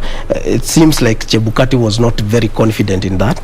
But I think it is our high time that as Kenyans we have a very serious, candid conversation about the kind of infrastructure we need for management of elections in our country. Because if you look at the biometric registration, it failed. It has actually not delivered. The IEBC did not manage to deliver what we really expected. And one key thing I'll still go back to is the issue of the transmission of results, because that was actually a key problem during the past elections. Yes. That is something that we need to be very keen on. This is something that every Kenyan needs to be confident that the system that IEBC is going to use are going to be systems that we can depend on, and every Kenyan has confidence in, so that at least even when it comes to issues of election disputes, we will not have problems in opening the servers and such. These are things that the excuses will not be there, because we need to understand the whole system, so that at least even the candidates, and as they present themselves to the people, they know very well that these systems of IEBC are going to work. Indeed. And now I want to add something to what he says. In my view, the question of infrastructure on the IEBC, everything is hardware to the extent of the election date until the point where now we want to transmit results. This is where the software comes in, where now the confusion begins. Yes. And it's very unfortunate. But all the hardware bits can be sorted out even overnight. The most important aspect of an election is transmission of the results. How then are we sure that what is at the polling station is what shall be transmitted and be relayed on the screen at Bomas of Kenya, which then probably is what they should, they'll choose as their tallying center. Now, this is where the problem always is. How do we confirm that what is read at the polling station is what is received at the tallying center?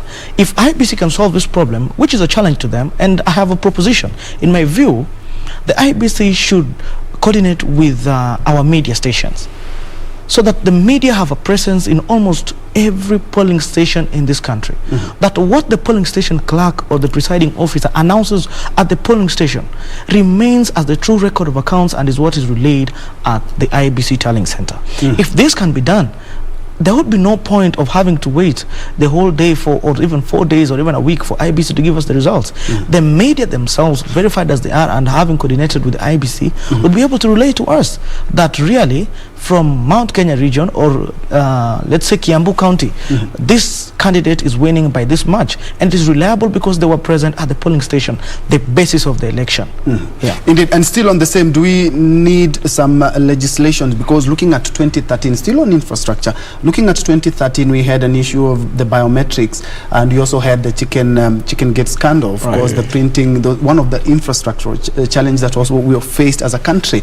And of course, in 2017, we had the issue of server. Perhaps should we fortify everything when it comes to infrastructure with some laws, perhaps to make sure that we do not experience such challenges? Paperwork, as you've talked about, a lot of our work is manual. From my lenses, I don't think Kenya lacks so much in laws. You know, we almost in every aspect Kenyans that we seem to be. 2013 we had an issue, even when it's agreeable to an extent, led by Isaac to an extent it's agreeable that there are a few areas here and there that should get the touch of redefining the law in some few areas. But really my thinking is there's more of the thought of the need to solve the problems than really to just craft laws here and there to ensure that we do this and that. Of course the law is very important to guide and to set boundaries within which we operate, but my view as a person is all this should be with the consideration that to what extent or to what end do we wish to go with these processes. It's really not about the law that IEBC fails to transmit results properly. It's about just being efficient in what you do, diligent in what you do. If really this needs to ensure that the country gets the results on time and get the proper and accurate results, really I don't think we would be fighting much about the laws that are missing and here and there. This is a responsibility of Parliament, and I hope that they'll come up with ideas of how to fashion the law in a fashion that gives IEBC a chance to operate effectively. They have also noted that in each and every interview they're asking about the issue of corruption. Perhaps you can touch on that as we cross over to KICC. But even before he touches on that, let me just go on that. The question of corruption is very germane in the conversation about our elections and even every other thing about governance in this country. Corruption is a serious problem in Kenya, and we are trying to find a way of solving it, but we haven't gotten a proper direction about how to solve the question of corruption. But look at it, I am a bit worried about the excitement of having to go out of the country to print ballots in Dubai, to get some of our infrastructure sorted out. And unfortunately, even some of our politicians, to the level of the deputy president, is, I mean, it is reported that his campaign mechanism is being done in Dubai and this area. And I think from that point is where the corruption sets in. This question of the procurement process. When the procurement process is covered in... I'm informed that the session is back, where we will be having Dr. Catherine Mushiru, who will be the second candidate for the second day facing the panel. Let's cross over to KICC. All right. Please answer candidly, but also be precise, because this is a timed interview. So with that, we are ready to start. And I'll start by asking you to share with us aspects of your career and experience that demonstrate that you would be the ideal candidate to be appointed as an IEBC commissioner. Thank you, Chair. My name is Catherine Mushiru Kamido. I am a researcher. I am a curriculum developer, an educator, and I'm an electoral practitioner. Madam Chairperson, allow me to briefly just tell the panel my journey, my career journey, starting with my academic experience. I hold a PhD degree in education policy and management from the University of Durham in the UK. A master's degree in education administration from Kenyatta University and a bachelor's degree from Kenyatta University. In terms of my career, I started my career as a graduate teacher in a school in Kajiado, where I was tasked with the responsibility of starting a department that was non-existing as a young graduate. And by the time I left, Madam Chair, that department was in place. Madam Chairperson, from teaching, after my master's degree, I joined the Kenya Institute of Education, which is currently Kenya Institute of Curriculum Development, in the Division of Research, Monitoring and Evaluation. It is at the Kenya Institute of Education that really I honed my skills in terms of leadership, in terms of teamwork, in terms of portraying that I have the potential to create an impact. And Madam Chairperson, probably at this point, I would want to say that my career path, and looking at what a commissioner is supposed to do at the IEBC, as somebody who has walked the path, because after the Kenya Institute of Education, where I rose from a program officer to the deputy director in charge of research, monitoring and evaluation, I had the opportunity to demonstrate. I had the opportunity to create impact, and I had the opportunity to lead teams. Madam Chairperson, in Kenya Institute of Education, I was able to create impact in terms of programs that have shaped the education sector in this country. For instance, at the very early stages, when child labor was a problem in terms of participation, I was with a team of 3. We were able to do a proposal that helped the institute in terms of infusing child labor messages into the curriculum. And fast forward to the time that I became the deputy director in charge of research, monitoring and evaluation. the summative evaluation of the curriculum was actually vested in my docket, and I was able to at that time I was able to lead the process of evaluating the curriculum in this country, in the primary and secondary curriculum, and it's as a result of that summative evaluation that this country is now enjoying the curriculum-based competency-based curriculum that is actually changing the landscape of education in this country. At the Kenya Institute, at the IEBC, I joined IEBC as Manager, Research and Development.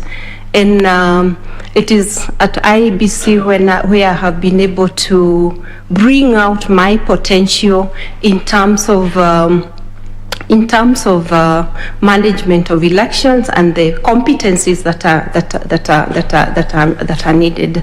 And to demonstrate this, Madam Chairperson, I would want to bring out my personal attributes that are very important in the conduct of elections. I am a very calm person. I'm resilient. I am a person who is, in the eyes of a storm, I am calm. I am a person who is adaptable to change. I am able to rally teams and focus on the goal that is at hand. And at the same time, I offer leadership, and this is demonstrated by the projects that I have read at the commission in the 11 years that I have been at the commission. First of all, where the development of the commission strategic plan is housed. And when I joined the commission, I was tasked with the responsibility of initiating the first strategic plan for the commission. And at the commission, I have offered leadership in terms of chairing different committees, technical committees. I have interacted with the commission, with the secretariat, and in the face of the conduct of elections, Madam Chair, I have been very, very instrumental in identifying gaps that are in the process, because research is vested in the docket which I lead, and those gaps, the gaps that exist, identification of those gaps is what has brought about improvement in the electoral process. Madam Chairperson, apart from leading the team that has developed the first, the second, and the third strategic plan, I want to pride myself in having steered projects in the commission that have had an impact, not just in the country, but outside the country. Allow me to mention two of those projects. One is the pilot testing of the International IDEA election management tool. This is a tool that was being piloted by the International IDEA in order to identify risks in the electoral process, and we were lucky that Kenya was chosen as one of the countries that was going to pilot the tool, and I was able to offer leadership to oversight the implementation of that project, and at the end of it all, it was successful, and it has now, because of the success of its implementation, it was adopted by the African Union as in the use in the member states, and I had the opportunity of interacting and inducting other EMBs in Africa, in North Africa, SADC countries, in ECOWAS countries, in the use of the tool. The other one is the Election Security Arrangement Project that has shaped the election security in this country, because for the first time it brought the security sector and the commission together to plan for electoral security, and this has improved the way business in terms of securing our elections has actually been conducted. Madam Chair, other attributes that I do have an experience is in terms of international exposure. I have been lucky to observe elections in many African countries, and therefore I have been able to bring to the Commission experiences, good lessons that we have adopted, because after every observation mission, and I have observed elections in this country, in the African continent, in different countries, I have been able to bring experiences, the do's and the don'ts, and some of them have actually been incorporated to improve our processes. In terms of where I sit, I have been with the Commission for the last 11 years, and having been there for 11 years and having interacted, because as the person in charge of monitoring the implementation of strategy that the Commission has set, implementation of the policies, I have a bird's eye view of the whole Commission. That is the Secretariat. I understand the Secretariat. I understand the Commission, because Madam Chairperson, as I present papers to the board, to the Commission, I do interact with them.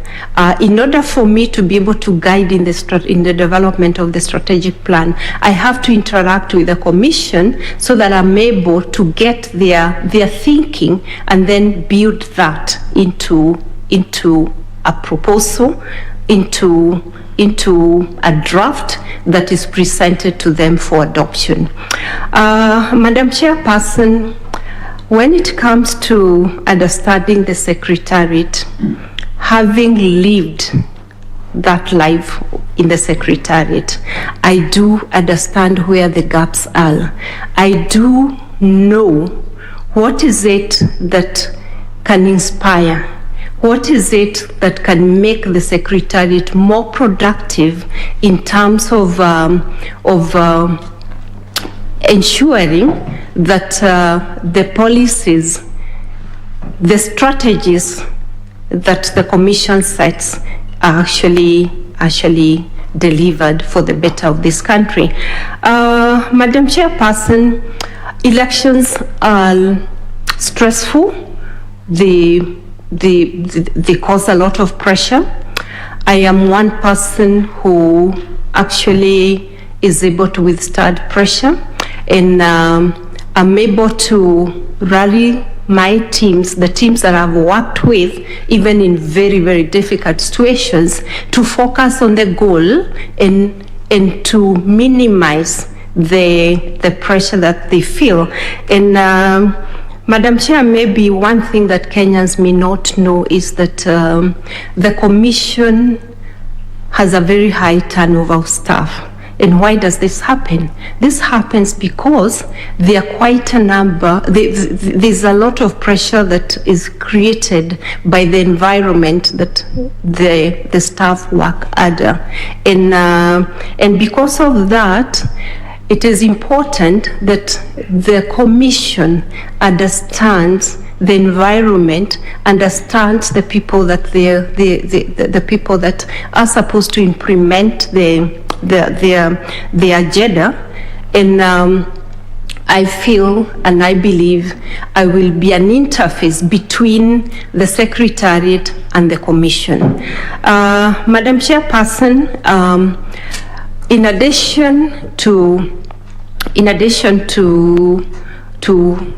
being able to understand, or in addition to what I'm going to bring to in terms of understanding the Secretariat, my international networks are very important. I have built networks internationally, electoral networks, and these are networks that at the Commission level I would be able to use to make IEBC a better commission. And Madam Chair, in terms of inspiring staff, in terms of building them, in terms of making them believe that the Commission is behind them, in making them believe in they have a fallback, and so that they can concentrate on the work that they are doing, knowing that there's a body that is there to actually shield them. There's a body that is there that is going to make them to help them bring out the best out of who they are.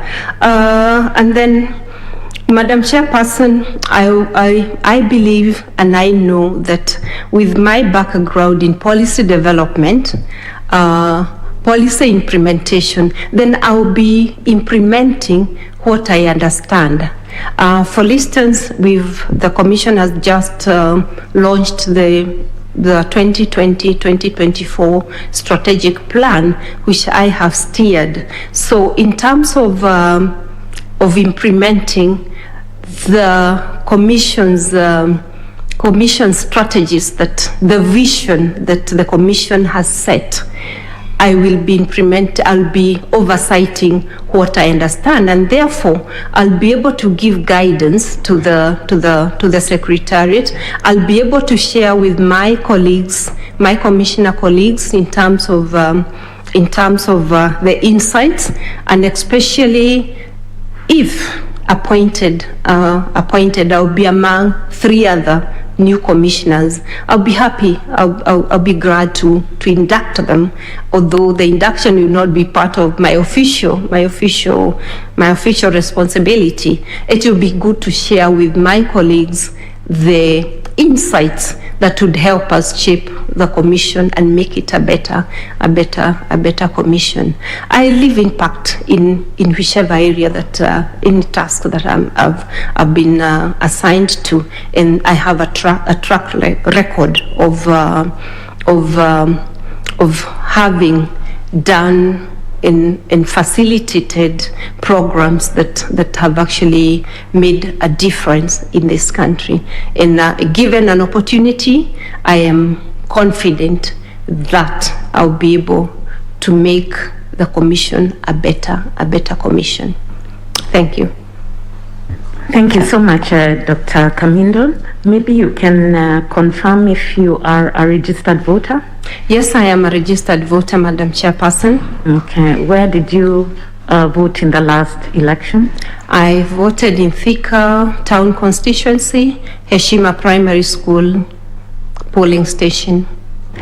Thank you. I'll now request Mr. Morris Kimuli to ask you a few questions. Thank you very much, Madam Chair.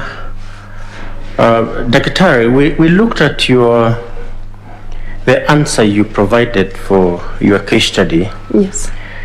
And one of the issues you raised in your case study is the question of management of the voter register. And you referred to the need to respect the applicable timelines and guidelines in the management of the voter register.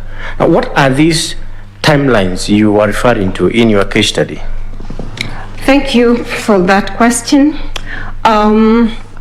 The voter register is a very important document in the credibility of an election, and it's guided by law. First of all, It's a continuous. It is a continuous process. Voter registration is a continuous. What law? What law?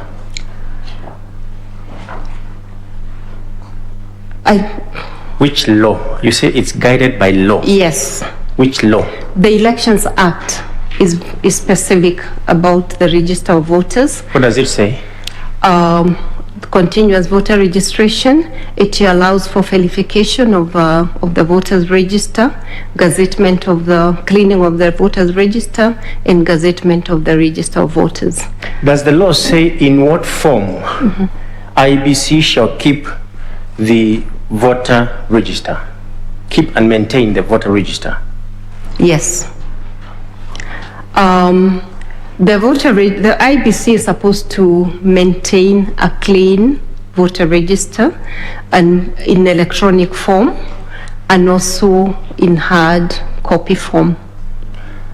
So in essence, therefore, when we talk about access and inspection of the voter register, yes, it means that it should be accessible in the physical and also in virtual form. Yes. Now, at what time, by law, is IEBC supposed to allow inspection of the voter register? Actually, the inspection of the voter register is supposed to be a continuous process. We have two processes. We have the inspection and we have the verification. The verification is a continuous process because a voter can actually walk into a polling station and verify their details in a registration center where they were registered in the constituency. When it comes to the inspection of the voters register, this is done before a general election because it is after the processing of the register has been processed that it is made available for inspection so that the voters can actually verify their details. They can certify that the details that they have are actually correct, and that should be 6 months before the general election. Now, what is the purpose of, you say that the purpose of verification is to know whether your details are okay. Yes. Now, what about when there is a by-election? Are you supposed to verify before you go to vote whether your details in the voter register are okay? When there is a by-election, there is ring-fencing of registration, meaning there are no new registrations that take place in that particular electoral area, and there's no harm, and there's nothing that stops a voter from walking to a polling to a constituency office to verify their details of their registration details. There's nothing that would stop a voter from doing that. What I'm asking is whether IEBC has the legal framework to allow, just as it is done during a general election, to allow inspection and verification of the details before a by-election. No. Do you think that is necessary? I think it's necessary for members of the public who are going to vote in a by-election to be allowed? Given the fact that when there is a by-election, the expectation is that it's the members, the people who are registered, and this would apply if the by-election is actually caused by a petition, a successful petition. But I think, in my own opinion, it would be a good practice if the by-election is as a result of any other causes other than a petition, because in a by-election that is caused by a petition, then it is expected that it's those voters who voted in the previous election that will be participating in the by-election, and that is why the registration is actually stopped. Now, you say that the register also exists in the virtual form. Does that mean that for me to inspect and to verify my details, I do not have to walk to IEBC offices?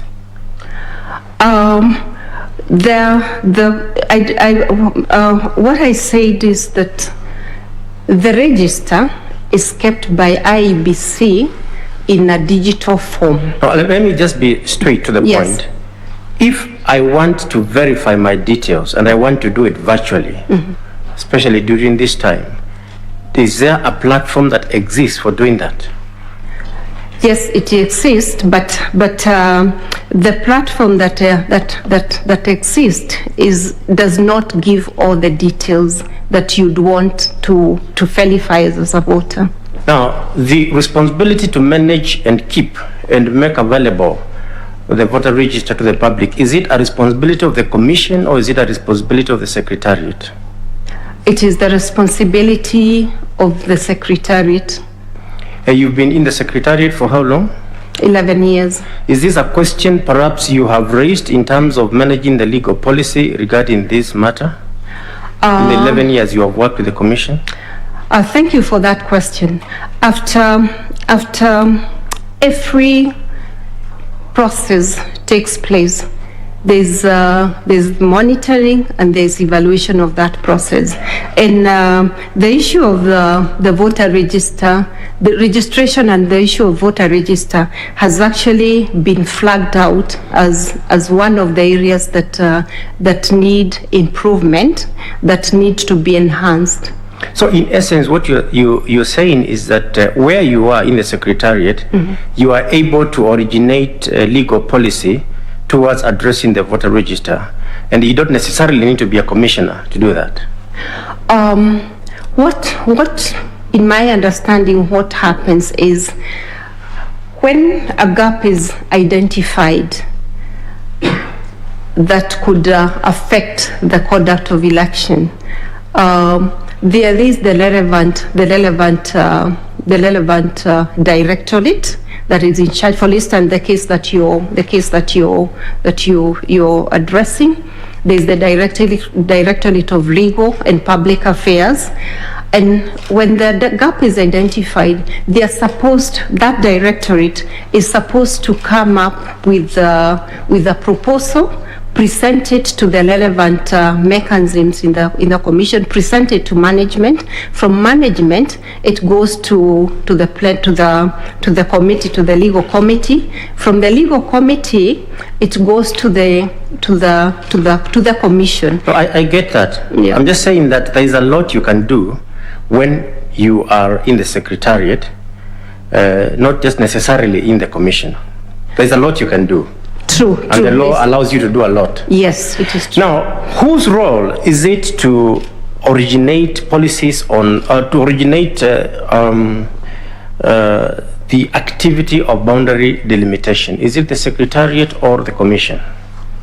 It is the Commission, because the boundaries, the delimitation of electoral boundaries is actually one of the mandate of the Commission. Does the Secretariat have a role by law in boundary delimitation?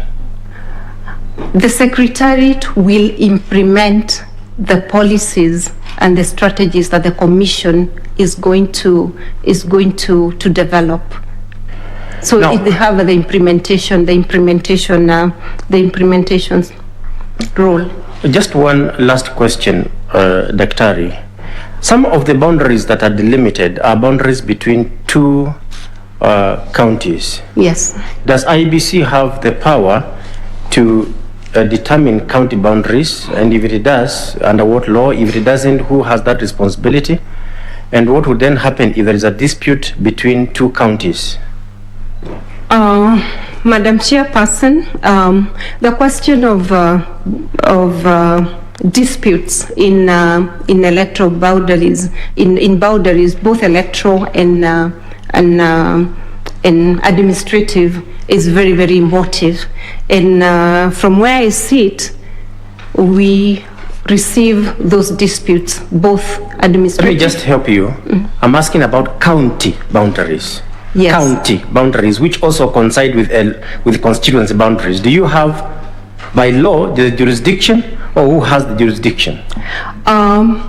The county boundaries are not a mandate of the commission because they are administrative boundaries. Whose mandate is it? The county, it's the mandate of it's the county, the administrative boundary is actually outside the mandate of the IEBC, and it's the mandate of the Ministry of Interior in Interior because they actually delimit, they actually are the ones who are responsible for administrative boundaries. Thank you. Just look at Article 188 of the Constitution. Thank you, Chair.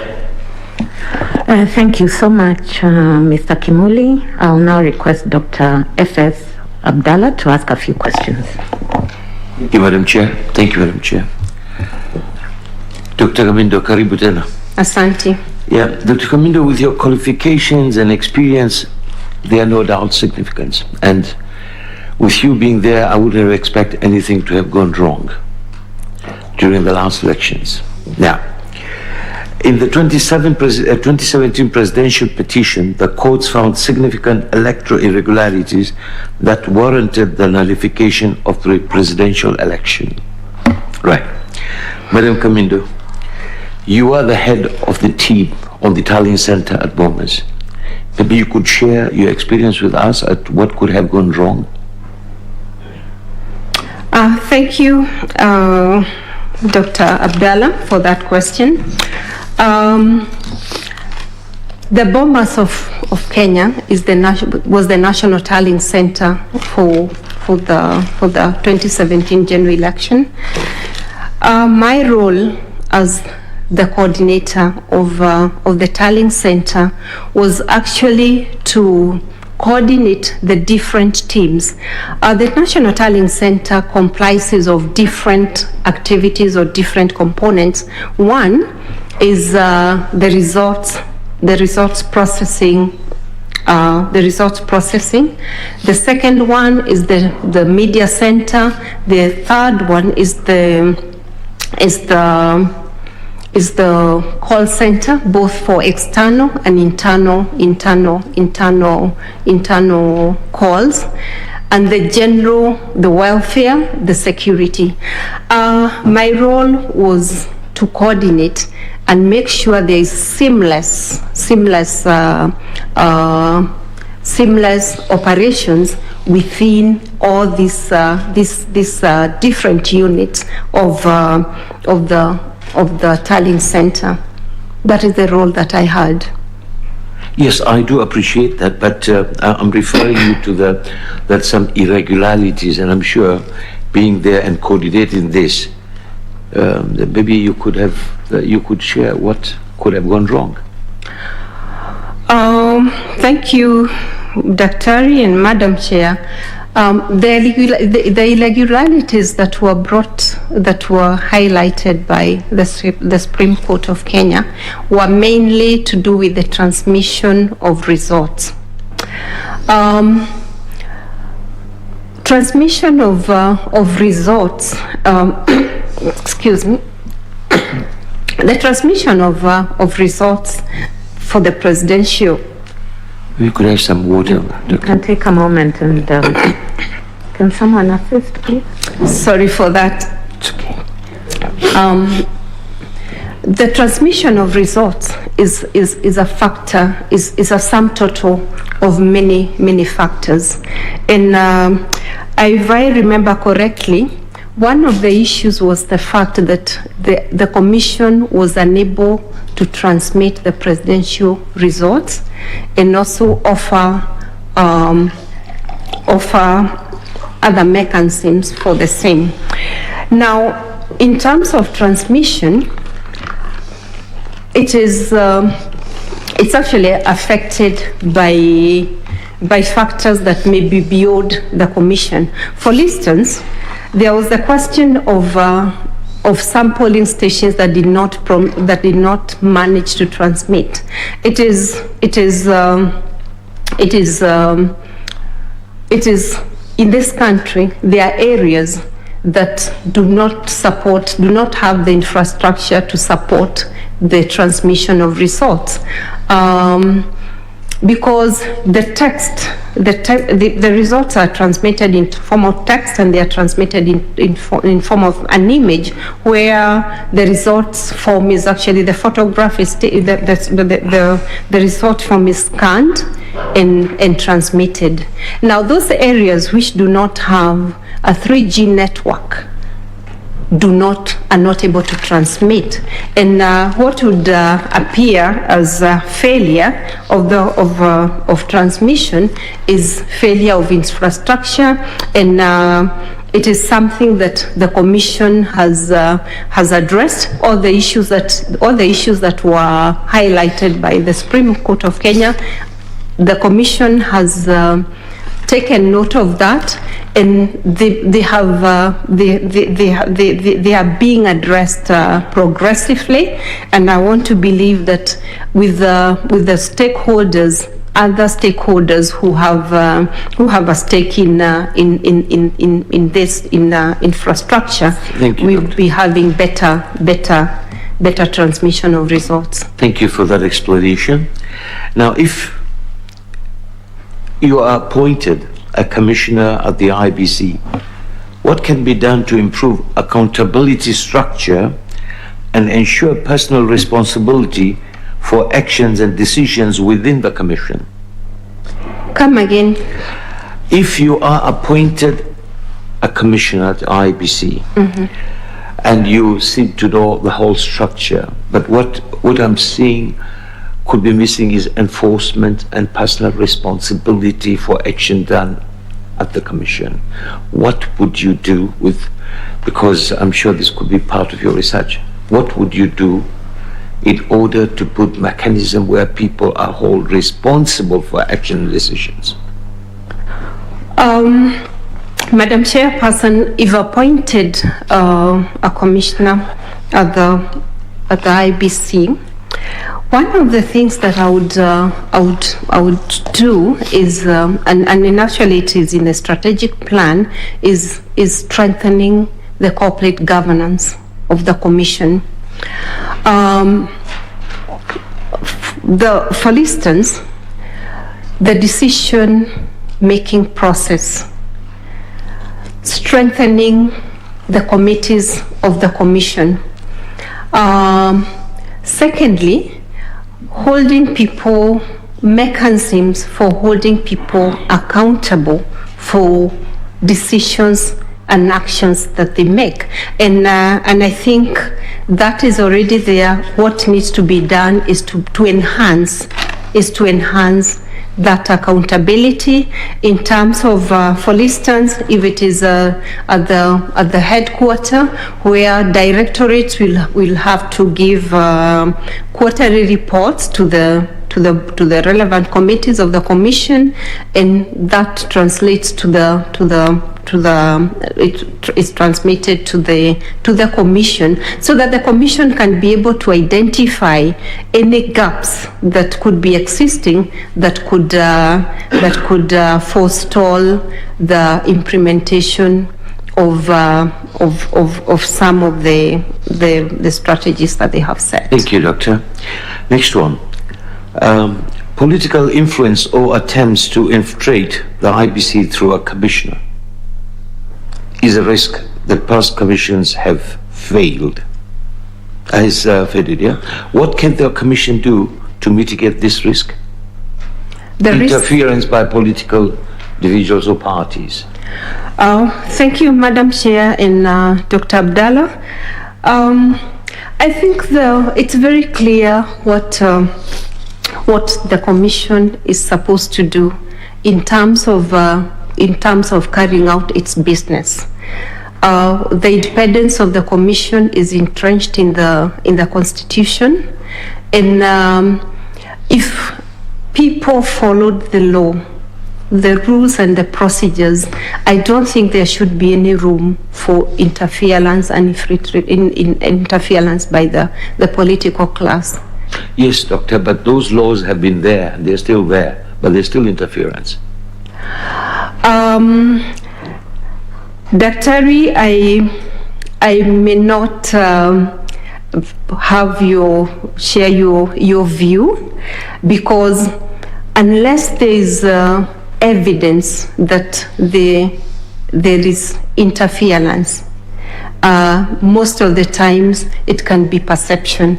And what we need to appreciate is that the political class, the candidates, the parties are very, very strong stakeholders of the commission, and the commission cannot be able to ignore them. But it is up to the commission to have mechanisms to make sure that the law is followed. It carries out its business according to the law. And that will shield it from any interference. And of course, bearing in mind that somebody who holds the office of a commissioner, the IEBC, is supposed to be a person of integrity, is a person who is supposed to be above board. Right. Yes, Doc.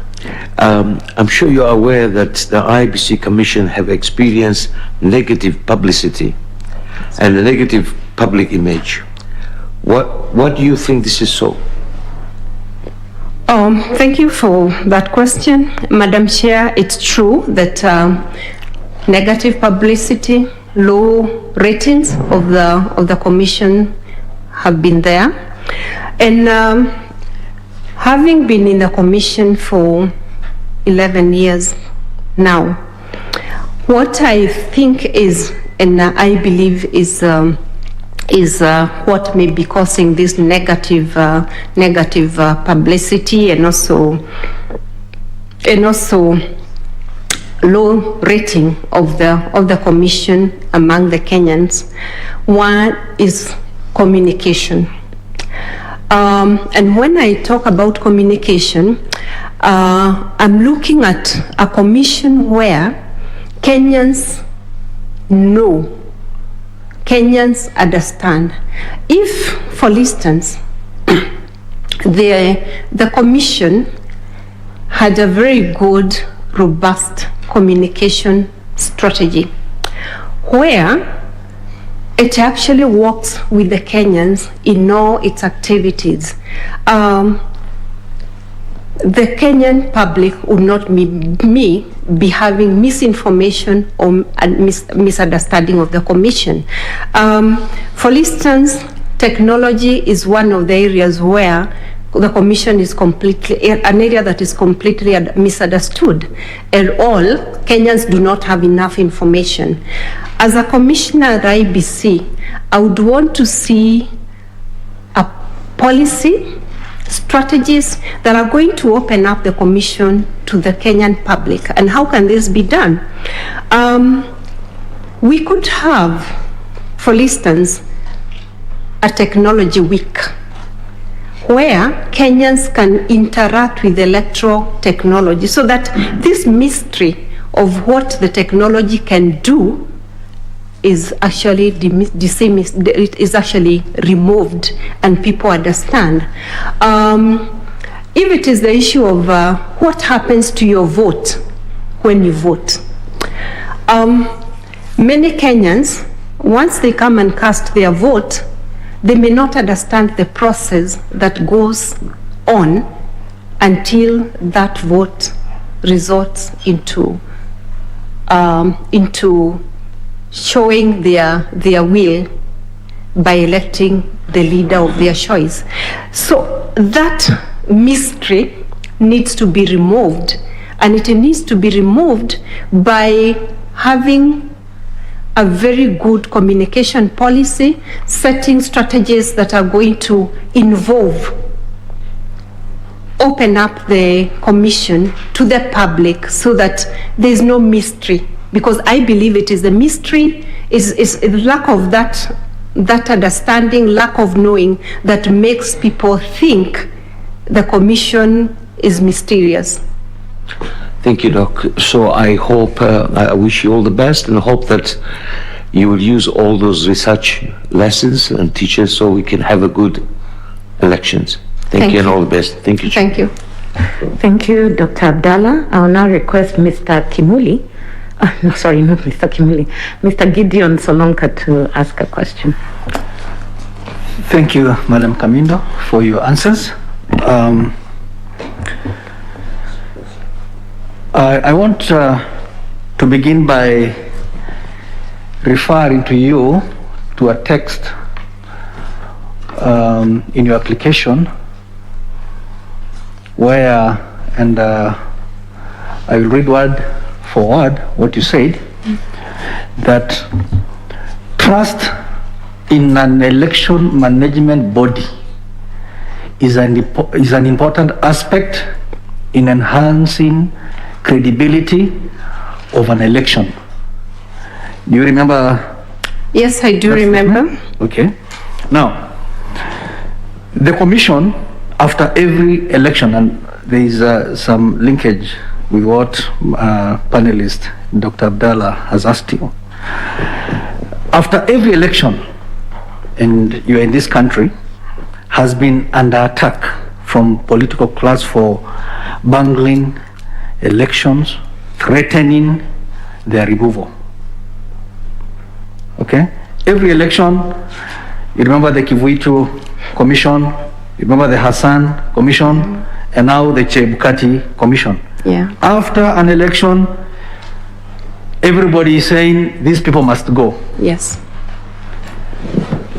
Now, if appointed as a commissioner, what measures will you seek to initiate to stop this narrative?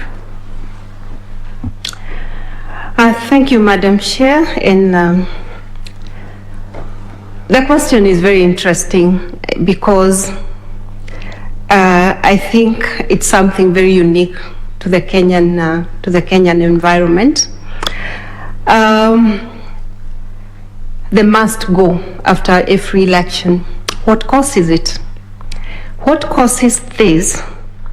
And I think you read it correctly, is the lack of trust in the electoral process, or lack of trust in the people who are conducting the election.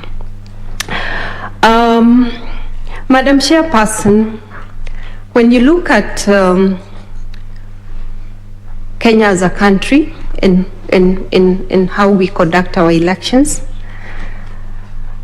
the question of trust is pertinent, not just to the commission or to the election management body, but to the Kenyan Republic, to the Kenyan public. And I am going to repeat to relate what I answered when I was answering Dr. Abdallah's question. The question of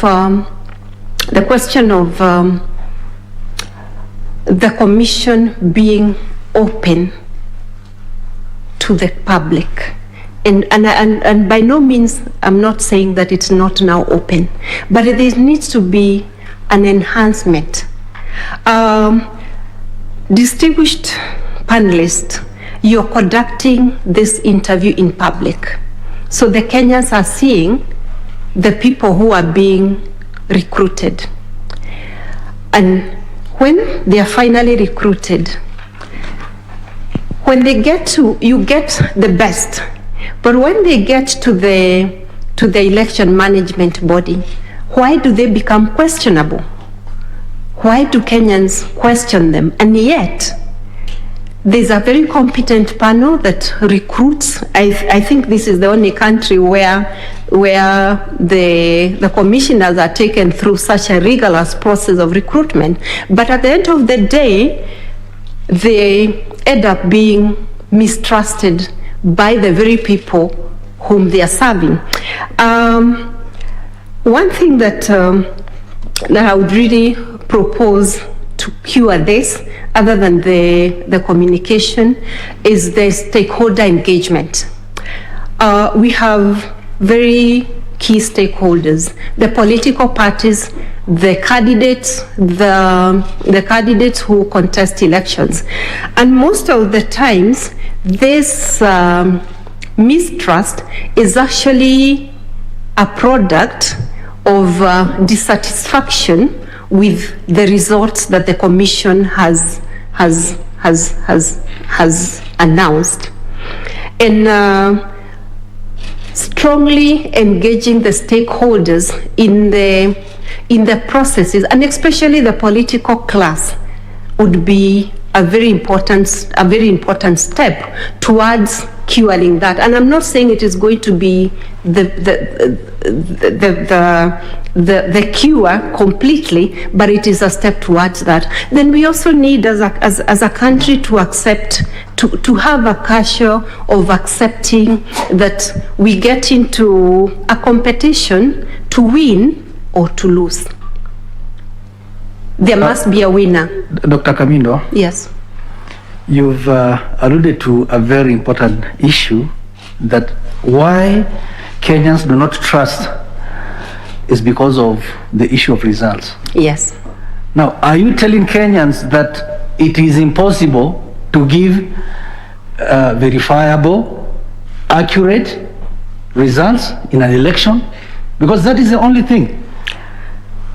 Mr. Solanka, it's very, very possible to do that, and the mechanisms are there. But even when the mechanisms are there, and the Commission, and by no chance the Commission did not send me here to defend it. I'm giving my own opinion on what would work. Even when the mechanisms of giving credible, verifiable results are there, and they are there. I'm going to demonstrate to you why I think there's it is possible, and it has been done. When results are announced at the polling station, first of all, the whole process at the polling station is witnessed by agents of parties and candidates. They are observers.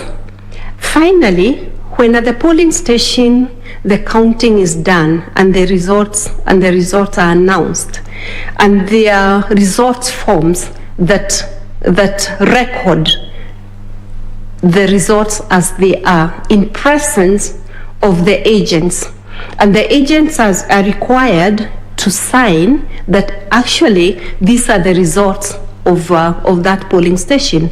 They do it. After that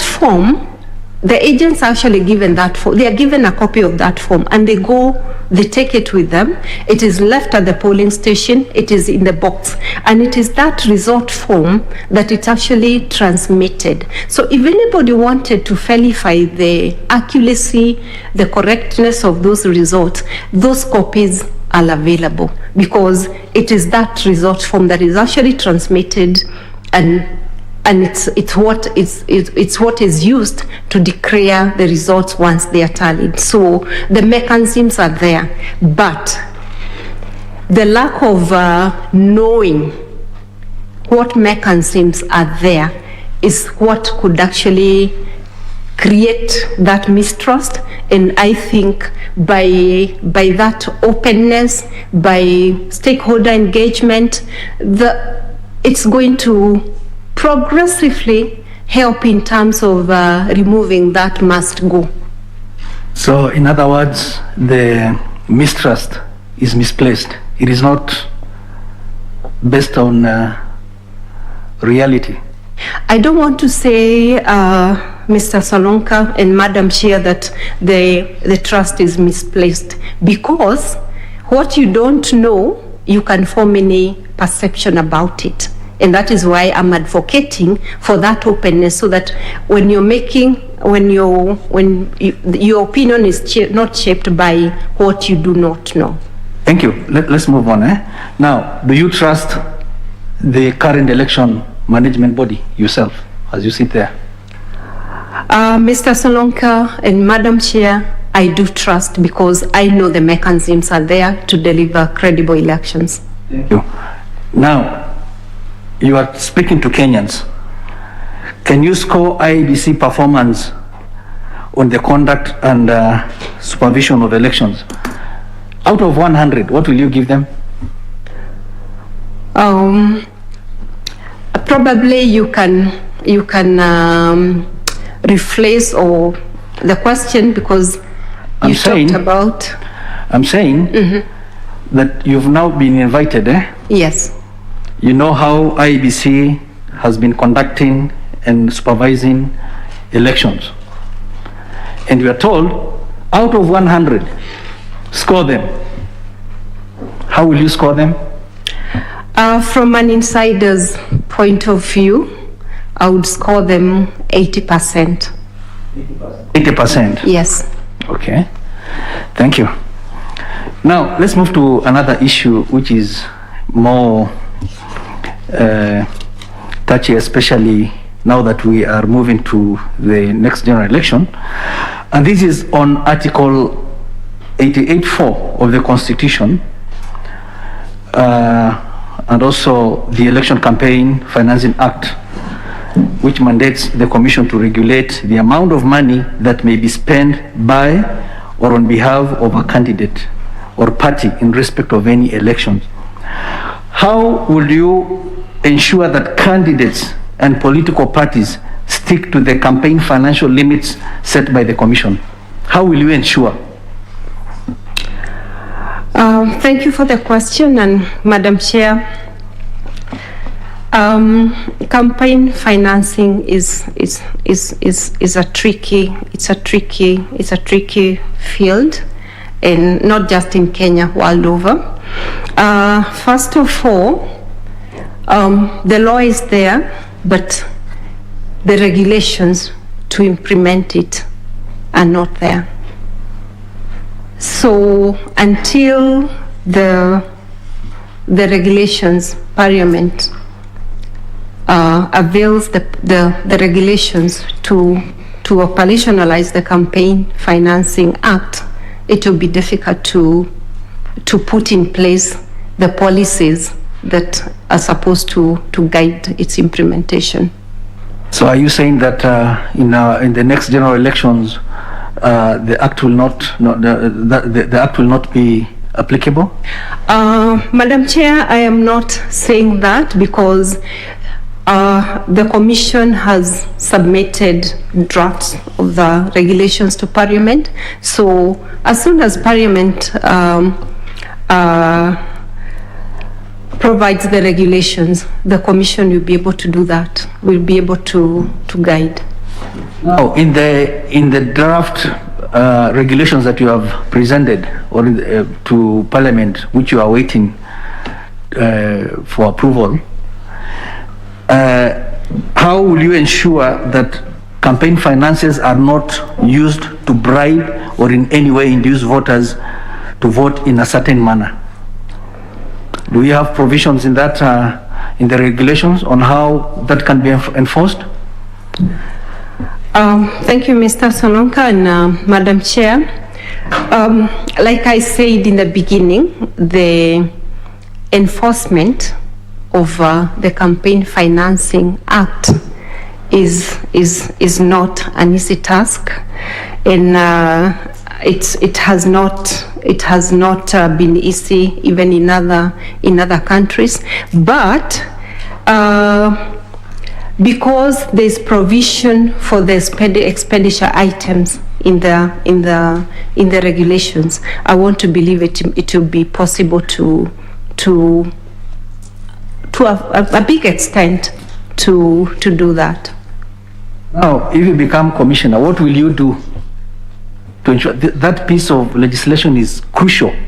What will you do to ensure that as we go to 2022 elections, we have all these things in place so that our elections are controlled, the monies used in campaigns are controlled? What will you do as commissioner? Thank you. As a commissioner in IEBC, and in respect to the Campaign Financing Act and its enforcement, one of the most important aspect of enforcing any law is actually a buy-in from the stakeholders. In this respect of the campaign financing, we are talking about the people who are contesting the elections. We are talking about the candidates. We are talking about the parties. So for me, as a commissioner, it would be very important to engage the very people who are supposed to be the very people who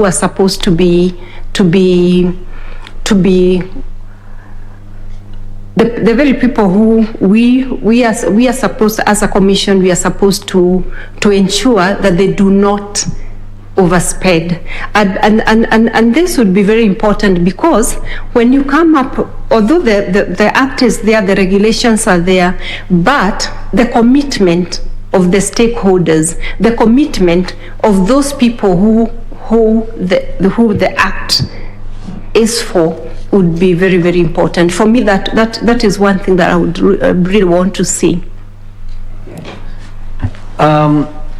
We read news, and we've heard the chair of IEBC speak of having parallel tallying centers. Is that correct? Thank you. I do not think the commission mentioned parallel tallying center. He talked about having parallel storage sites, not tallying centers. Because the tallying centers they're actually three in terms of the stages. We have the constituency tallying center, we have the county tallying center, and the national tallying center. So you're saying that here we are talking of parallel what?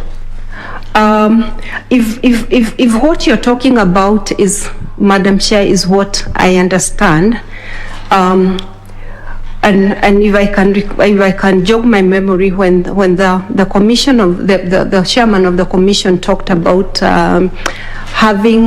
having servers at different sites, so that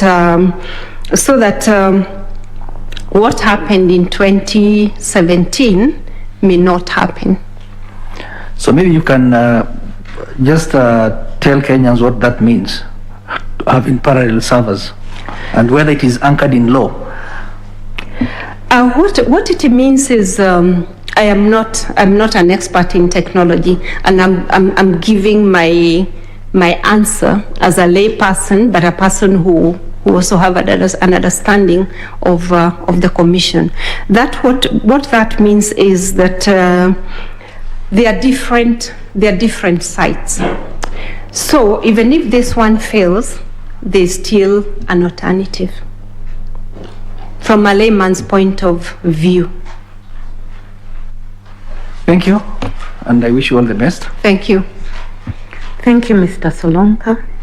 At this point, I'll ask Madam Elizabeth Mayo to ask her questions, and Dr. Kamindo, I will request that you try and be more precise in your responses. Thank you. Thank you, Chair. I will try. Okay, thank you, Chair. Dr. Kamindo, I'd like to refer you to the case study. There is the response you gave in regard to the 1 million dead voters who are in the register. So that was your own response, and you said that to address it, you will establish trust amongst the stakeholders by responding to the issue which has been identified, that is, dead voters in the register. So what, in your view, do you think is the cause of this? Why are we having dead voters in the register? Thank you, Madam Mayo and the chairperson. From where I sit in terms of the register of voters, registration is a continuous process. Of voters is a continuous process. At the same time, cleaning of the register is a continuous process. But we are also alive to the fact that Kenyans, people die even on the election day, there are people who are in the register who will die. So one of the reasons why we could have the voters who are deceased and they are still in the voters register is because of the process that is supposed to be taken to remove somebody from the register, because you have to be sure that this person is actually deceased. And how is that done is by getting data from the registration bureau through one of the ways is through the chiefs, because the chiefs also have that data. The commission also requests that data from the registration bureau, and then it is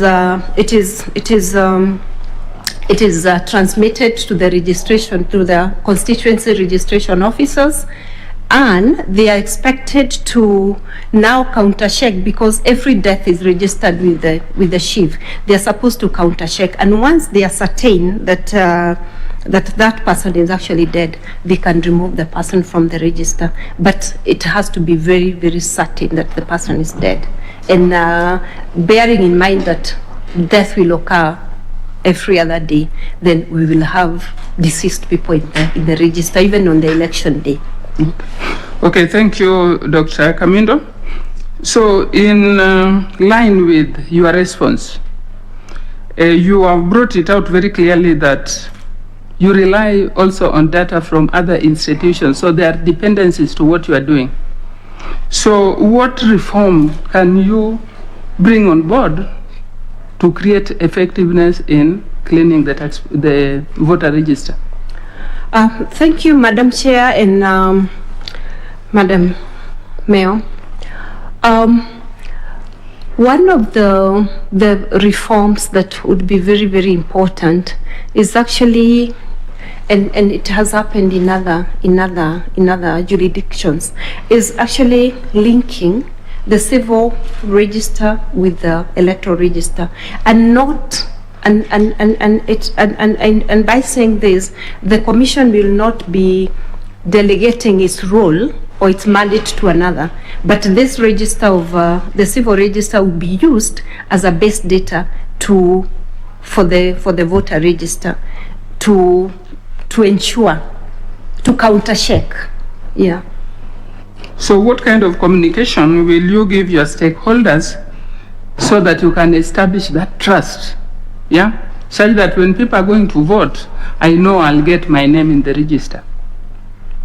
Come again, please. I believe you are aware of cases where people go to the polling station and they're told your name does not exist. Yes. So what kind of communication can you give out there to the people that will help them know that when I go to the polling station, I will not be turned away? Thank you for that question, and I think it's a very important question for the Kenyans. First of all, what happens is that you go to your registration is done biometrically, and there's also a manual registration, because you fill a registration form, and that registration form captures your details. Then your biometrics are taken in form of registration.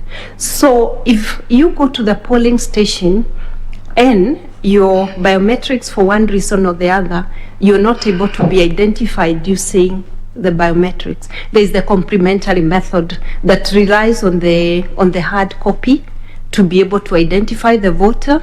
And for that, there is also a form that is filled so that this, for the people to get a record of the people who are identified using the complementary method, so that the process is not abused. So I don't think somebody will miss in both. It's highly unlikely if they were registered. Okay, thank you so much for that. So on your work experience, you indicated that your strength is in strategic communication, strategic planning, am I right? Yes, strategic planning, curriculum development, and supervision. Yes. Yeah. So these are attributes that are actually needed in IEBC. Yeah. So on development of voter education curriculum, what will you include in this curriculum, and how will you enhance supervision to ensure that implementation of what you've put in place is actually being done according to the timelines you've put there, and you are getting actually what you put in the curriculum? Thank you, Madam Chair and Madam Mayor. Curriculum development is actually my strength because I learned theoretically and also practically. In terms of, and I want to inform this panel that I was a lead facilitator in the development of the current curriculum for voter education. And one important aspect of any curriculum is the content that you put in there, and to make sure that the education, the voter education curriculum is addressing the needs of the Kenyans and what the commission would want to educate the Kenyans on. Already, we have done an assessment of the impact of the current voter education, whether it's addressing the needs of the Kenyans and the needs of the commission, and identification has already been done. For instance, in terms of the strategies, content on strategies that the commission is going to use in the delivery of voter education. It is very clear that the voter education has to be targeted. It is not a one fits it all. And once that has been done and the curriculum is reviewed, then the training of the people who are going to deliver this curriculum is very, very important, because you can have a very good curriculum, but if the trainers, if the people who are supposed to deliver it actually are not grounded, it is not going to solve the problem. It's not going to meet its objective. So the training, having the correct curriculum support materials that are going to help these trainers in terms of delivery, and of course packaging it in a way that is going to be appealing to the different cadres of aspects of the society. Thank you, Dr. Kamindo. Remember, as a commissioner, your role is to give oversight. Yes. You will not go down to the ground to do actual training. So how will you ensure that what you have planned and put in place is being done? That's what I'm asking. When the commission sets a policy and the strategies, which I believe it will be a voter education policy, and the strategies to deliver that policy, the respective directorate that is supposed to oversee or to implement that policy is supposed to give quarterly reports in terms of where they are to management. Then from management, it goes to the committee, the relevant voter education committee, and then the relevant voter education committee actually then takes presents the same to the commission, and the commission is able to make a decision whether this is going on well, are there gaps, and if there are gaps, what can it do as a commission to help the secretariat implement that. So quarterly reports, annual reports, and then there's of course the final evaluation of the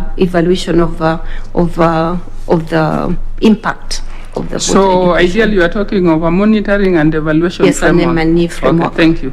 Thank you, Chair. Thank you, Madam Mayor. I'll now request the Vice Chair to ask some questions.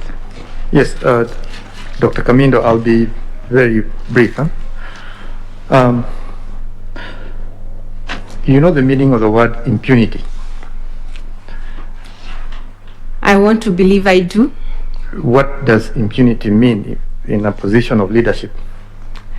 Thank you, Mr. Ashoka. What I think impunity means in a position of leadership is when, as a leader, you disregard the laid down rules and procedures, and you you act like there are no rules. That's my understanding. Thank you. Perfect, a perfect answer. Now, in 2017, according to your own words, the Commission was unable to transmit presidential results.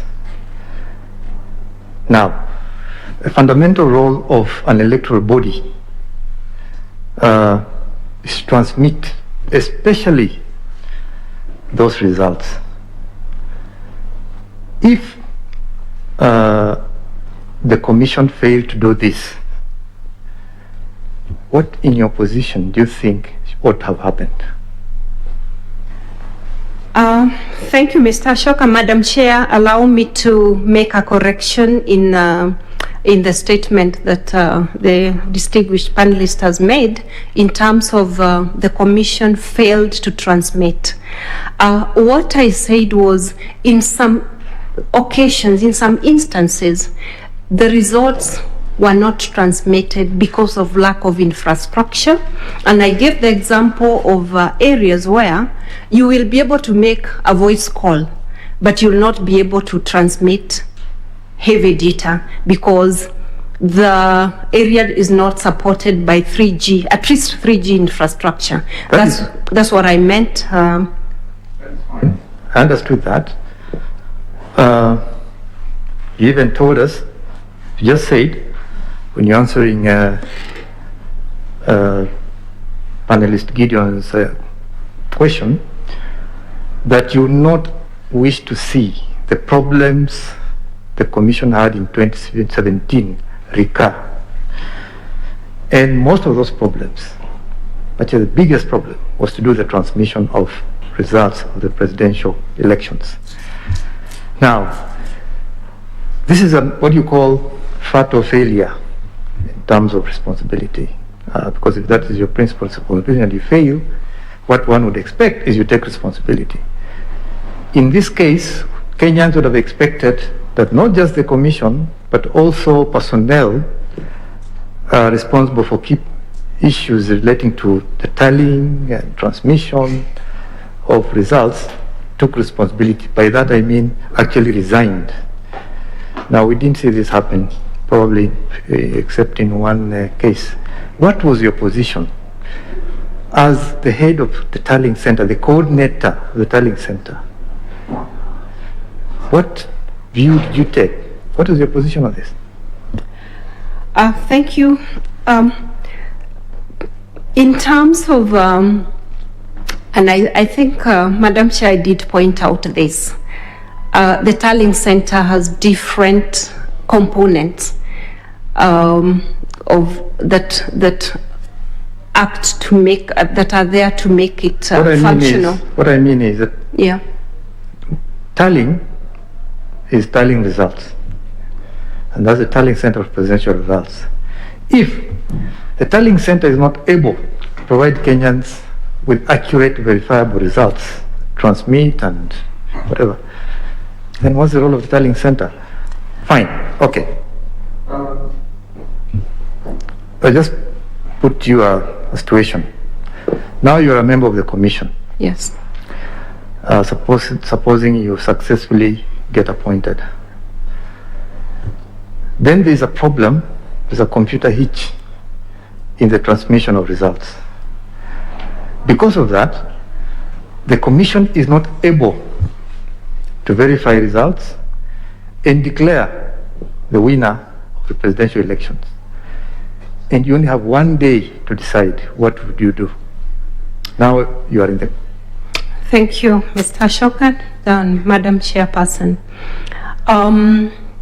Technology fails, and that is a fact, and you have said there could be a hitch. And I think in terms of what the Commission, or as a commissioner, what I would do is to communicate that to the members of the public. And I want to take an example of what happened in 2010 when we were preparing for the referendum, and the register of voters was put out there. And in the morning when the the Kenyans were supposed to go and verify their details, it was discovered a very huge part of the register had actually not been printed. And what the commission did that time is they actually called a press conference immediately to tell the Kenyans, this is what has happened. We are doing ABCD to address it. That is the approach that I would take, because once you do not communicate and you may be trying to very hard to address the issue, but without communication, it's going to create a lot of mistrust. So for me, it is telling the Kenyans, being open, this is what has happened, this is the problem that we are facing, and this is what we are doing towards solving the problem. I think that would help. Thank you, Dr. Camilo. Thank you so much, Vice Chair. I'll now request Reverend Father Mutie to ask you some questions. Thank you, Chair. Thank you, allow me to also... Thank you, Chair. Sorry for that. Allow me to take you through a few more questions. In regards to your CV, in your biodata, you have an experience quite experimental in many because areas. It looks like it's an anger management class taking place on Zoom. So tell me, where are you connecting from today? Here in Nairobi. Actually, I'm in one of your sentiments, you said that informed citizens are more likely to make informed choices at the ballot, while well-trained electoral officials enhance credibility of elections by following the right procedures. I continue from where my sister and brother came from and ask, our elections are marred with a lot of malpractices. In your opinion, who is to blame? Is it the uninformed citizenry or the untrained electoral personnel? Thank you, Father. And Madam Chairperson, you said that our elections are marred with a lot of malpractices. There's a lot of there are issues that emerge during our elections, and this is quite open everywhere. Sometimes this is missing, sometimes that is, there are issues that emerge during elections. Even in the process, who is to blame? According to your quote, you said it well, that informed citizens make informed choices. But the informed citizens, but also the trained electoral officials enhance credibility. I'm looking at who is to blame when there is no credibility.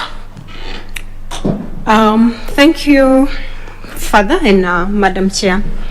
Credibility of an election is a sum total of very many factors. One, informed citizens. When citizens are informed, when they make informed choices, and this starts from understanding why do they vote? What does the vote mean to them? Which is part of civic education and to a large extent also voter education, because if we want them to be able to make good informed choices in terms of leadership, then that is actually something that is included in the voter education. The citizens also are informed in terms of when they are going to make those choices. What are the processes? when they understand the processes. For instance, if it is when they are deciding whom to vote for, are they deciding because of as an incentive that they were given, or are they deciding because they believe that this person is the person who can be able to represent represent them effectively? So the citizens have to be taken through a process to understand what it means to cast their vote and the process and the outcome. When it comes to the trained poll officials, like I said in the beginning, elections are complex. Their conduct of election is a complex process, and training of electoral officials is a very important component in terms of ensuring that this complex issue is actually dismantled into small, understandable, and doable issues. Let's take, for instance, the temporary poll officials who the Commission has to rely on. And these are the people who conduct the elections at the polling station. There are procedures that they are supposed to follow from the time in the opening, during, and the last and the last part of after the voting. There are forms and documents that they are supposed to fill. If these officials are trained well, and I want to pride myself that I was instrumental in proposing that we introduce assessment of the poll officials so that we can get the best. If they are well prepared using a well-defined curriculum, they are trained by good, well-trained trainers, they are likely to get the concepts, they are likely to be able to do what they are supposed to do and do it effectively. And I can actually attest to the fact that from the time the strategy of training of the poll officials was changed from just having a mass of officials that you put in a hall and you train, into cascaded training, where we have master trainers, a pool of very experienced election officers who now train the trainers of trainers, who go down to train the poll officials in small clusters, and assess them, grade them. The training has the conduct, the performance has actually improved. We are having less errors in the filling of the forms and the other administrative documents. Thank you, Daktari. Are you aware of the values and principles of public service? Yes, I am aware, Madam Chair and Reverend Father. Daktari, can you mention just but two? There's the issue of integrity and the issue of behaving in a manner that is reflective of the office that you hold, both in private and public. Mm-hmm. Can you expound on, for example, let me give you one of them, a high standard of professionalism or professional ethics. Can you expound on that? High standards of professional ethics. What I do understand by that, Madam Chairperson, is the fact that you're going to conduct your business according to the professional standards, according to the laid down procedures, abide by the rules of the rules that guide what you're doing, abide to the code of conduct of the public officers. That's what I understand. Mm-hmm. Thank you. And that should be reflected, Madam Chair, in every aspect of your doing. Thank you, Daktari. Lastly, we've heard about scandals, for example, like the Chicken Gate scandal and other practices that have truly tarnished the image of IEBC. What would you do to protect the integrity of IEBC? Thank you, Reverend Father, Madam Chairperson. Referring to the scandal that you have mentioned, the Chicken Gate that was baptized by the media. It was a scandal out of a procurement process. And the procurement process is guided by law. And what I think, the law is there. What I think in terms of if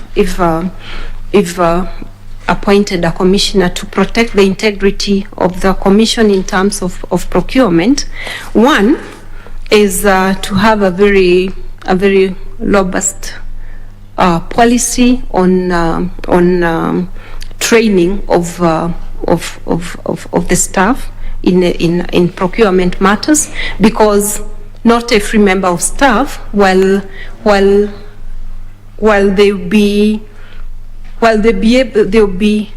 used, or they will participate in some of the procurement processes, like the openings, like the evaluation. Not all of them are trained; they are not professionals.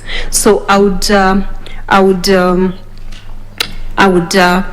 advocate for a very robust training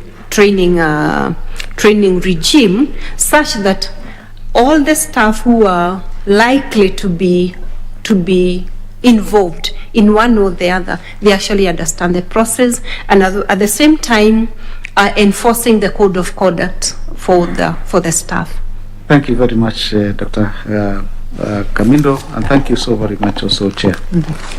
Thank you, Reverend Father. Maybe I can bring the interview to an end by asking a general knowledge question to you, Dr. Kamindo. What might be the difference between Madaraka Day and Jamhuri Day? Thank you, Madam Chair. Jamhuri Day is the day, the 12th of December, the day Kenya attained its independence. Madaraka Day, which is on June 1st, it has escaped my mind, I'm sorry. Well, it's also related. It's when we got partial independence. Thank you. Jamhuri is when we became fully independent. Thank you, Madam Chair, I have learned. Thank you so much, Dr. Kamindo. Maybe I can invite you to make any remarks you might want to make to the panel. Thank you, Madam Chair, and distinguished panel members. I do not have a question. I have a comment. First of all, I want to thank you most sincerely for giving me this opportunity to appear before you, have this conversation. I have enjoyed myself. I must say I have enjoyed the interview, the interaction, and I can only say I am grateful to have had the chance and hope I'll be the right candidate. Thank you. Thank you. Then allow me, let me correct myself. For Madaraka Day we got internal self-rule. All right, so allow me on behalf of the panelists as well as Kenyans to thank you so much for offering yourself to serve this country in the role of member of the Commission of IEBC. We wish you well. A member of the Secretariat will escort you. Please ensure that you get all your original documents, and we wish you a good afternoon. Thank you so much. Thank you, Madam Chair and panel members. So we will now take a break until 2 o'clock when we will resume for the next interview.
As the mother of broadcasting in Kenya, you can trust KBC to bring you authentic news and programs to your living room. As KBC, we take pride in our unrivaled heritage as Kenya's trusted national broadcaster.